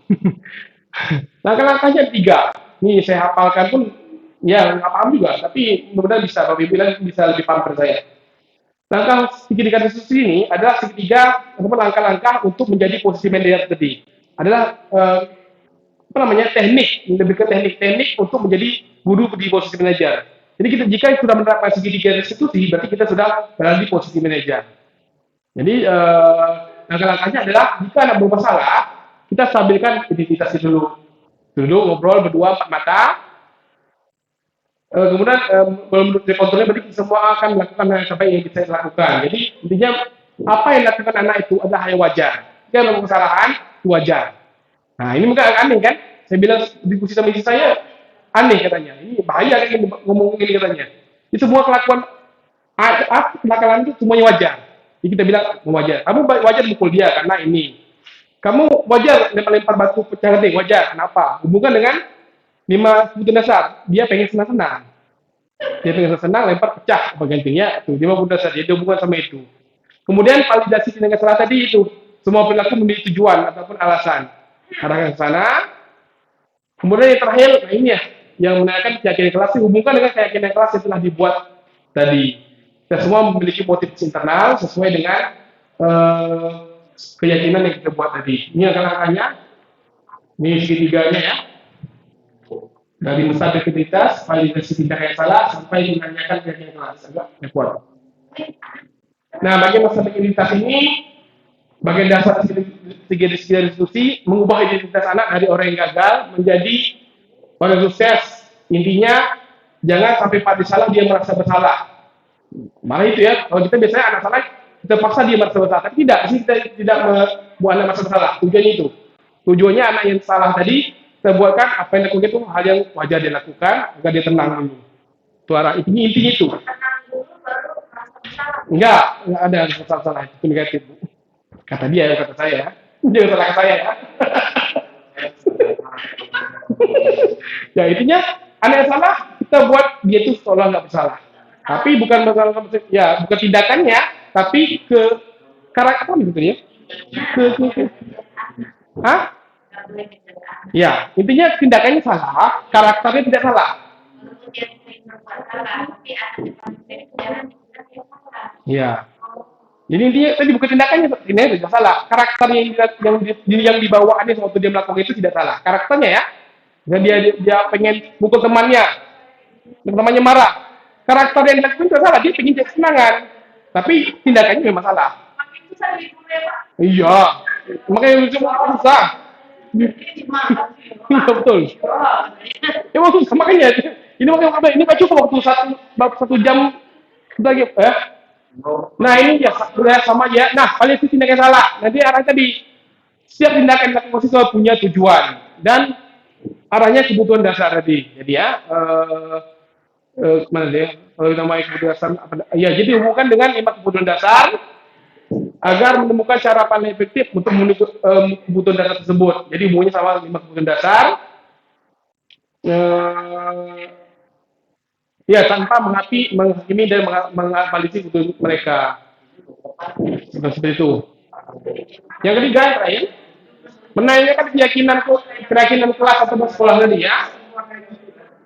Nah, setelah dia pada sesi tindakan, menstabilkan identitas, menstabilkan tindakan. Nah, baru kita hubungkan dengan nilai-nilai keyakinan kelas yang kita buat di awal tadi. Ya, jadi dia bisa berpindah dari orang dari kesalahan dan kemudian biarkan nilai yang percaya, kemudian bisa menjadi arahnya untuk orang yang diinginkan, ataupun yang diciptakan di keyakinan kelas tadi. Nah, contoh-contohnya seperti ini. Panjang ya. Oke. Habis. Terima kasih. Tolong tangan saya ya. Oke. Semoga semua kita bisa menerapkan budaya positif ini ya. Alhamdulillah. Terima kasih Bapak Ibu yang telah menemani saya. Semoga apa yang saya sampaikan ini bisa mempengaruhi Bapak Ibu untuk bersama-sama menerapkan budaya positif ini, walaupun tertatih-tatih, tersungguh lumus ya, benar-benar bisa ya. Akhir kata dari saya, terima kasih. Assalamualaikum warahmatullahi wabarakatuh. Selamat sore. Terima kasih.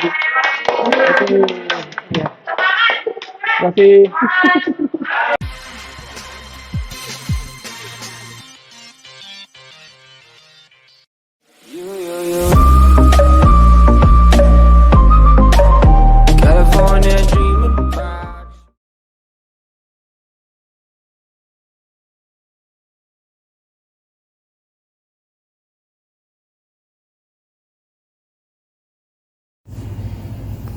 Pak Is, tadi sebenarnya Pak Is tidak mengerjakan tugas yang Bapak berikan ya?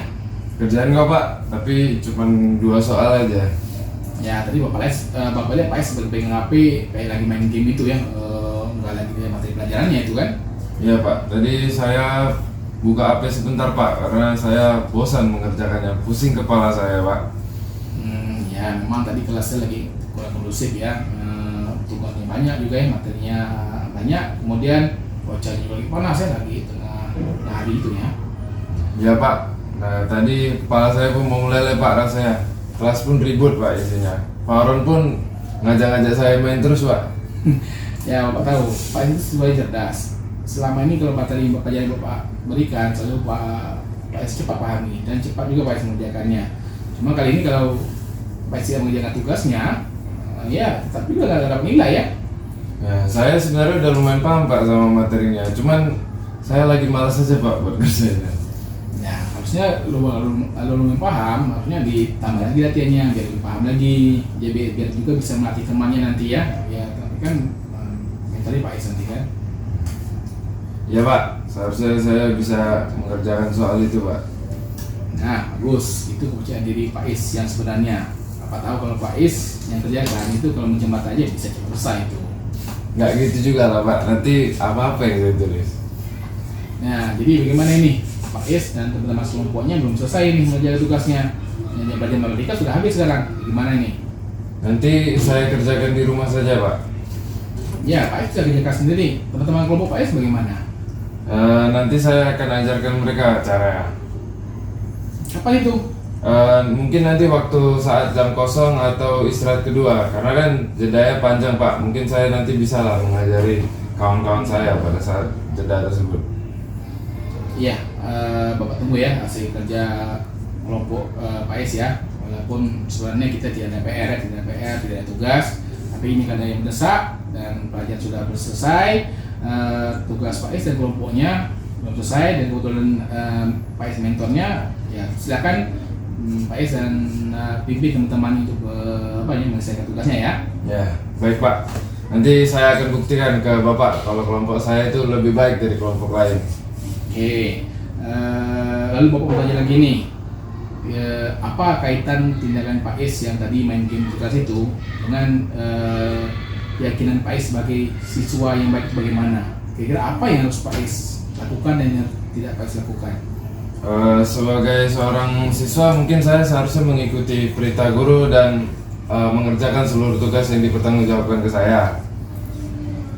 Ya, kalau lagi bad mood misalnya gimana itu? Lagi nggak nyaman itu gimana? Ya tetap harus saya kerjain.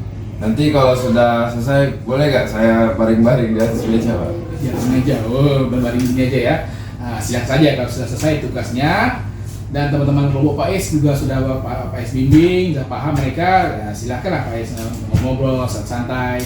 Tapi jangan keluar kelas ya, di dalam kelas saja. Mari ngobrolnya juga pelan-pelan, dia nggak perlu keras. Yang penting tugasnya bisa selesai. Ya, baik Pak. Nah sekarang Pak Is kembali ke kelas, lakukan apa yang Pak Is yakini tadi sebagai seorang pelajar yang baik dan hebat. Ya Pak Is harus bagaimana Pak Is lakukanlah. Apa tunjukkan kepada Bapak kata-kata baik tadi, mau kelompok Pak Is akan lebih baik dari kelompok lain ya. Siap Pak, saya kembali ke kelas dulu ya Pak. Ya silakan Pak Is.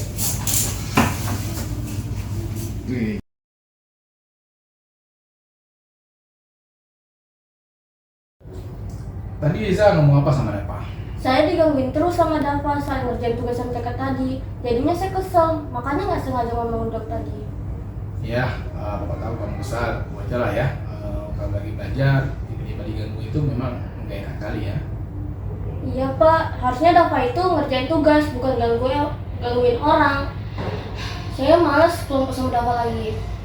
Ya, untung kamu cuma berkata kotor aja. Kalau kamu tidak bisa mengendalikan diri, bisa saja kamu melakukan hal lebih buruk dari ini kan? Benar Pak, kalau saya nggak kuat imannya, saya pukul itu Dava sebenarnya. Tapi Bapak tahu, Liza itu anaknya ya senang belajar juga baik ya. Ya dan ini bukanlah seperti Liza yang seharusnya. Apakah ya Liza yang Bapak kenal adalah orang yang baik dan ramah sama temannya? Iya Pak, sebenarnya saya nggak tega marah-marah dan berkata kotor gitu ke Dava. Cuman itu loh Pak, nggak tahu loh Pak. Saya kilaf mungkin, maaf ya Pak udah berkata kotor saat pelajaran Bapak tadi. Ya baiklah, karena kamu sudah merasa salah, Bapak minta lupakan kejadian tadi ya. Anggap saja kejadian itu bukan Liza, anggap dia itu orang lain atau anggap aja Liza yang kesurupan itu ya. Nggak apa, emangnya saya kesurupan. Ya sekarang kira-kira apa yang sudah dilakukan untuk memperbaiki hal ini? Mungkin saya harusnya minta maaf ke Dava dan kedepannya saya lebih sabar jika ada teman yang ingin bermain sama saya atau bercanda dengan saya. Mungkin saya harus lebih pengertian dan tidak membawa perasaan. Ya, bagus sekali. Memang Liza siswa yang keren ya. Oke, kedepannya Bapak harapkan Liza bisa melakukan apa yang Liza yakini ya. Baik Pak, terima kasih. Oke, silakan kembali ke kelasnya ya.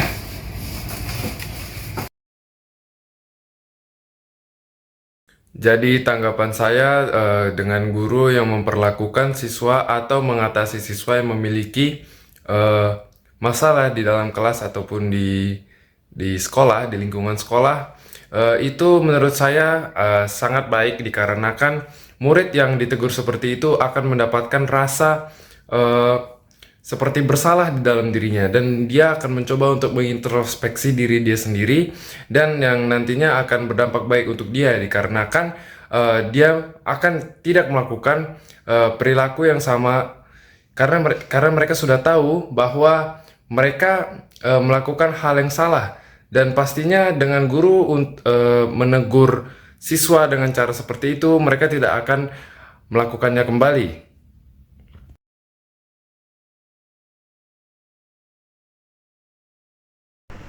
Apa pendapat saya tentang seorang guru membuat dialog seperti kasus murid berkata kotor di depan guru? Menurut saya itu adalah hal yang positif dan bagus untuk dilakukan oleh seorang guru, karena murid bisa lebih berhati-hati jika mengucapkan atau melakukan sesuatu di publik atau dimanapun. Bisa saja kalau misalnya murid sedang melakukan sesuatu yang negatif, kalau misalnya ia dibimbing dengan baik, mungkin ia bisa minta maaf dan berani untuk mengucapkan maaf kepada orang yang ia sebut itu. Misalnya, kalau misalnya ada murid berkata kotor ke orang yang lebih tua yang harusnya dihormati, itu ia harus berani mengucapkan maaf dan tidak malu-malu untuk mengucapkan maaf tersebut, karena itu adalah suatu kewajiban untuk mengucapkan maaf jika melakukan sesuatu.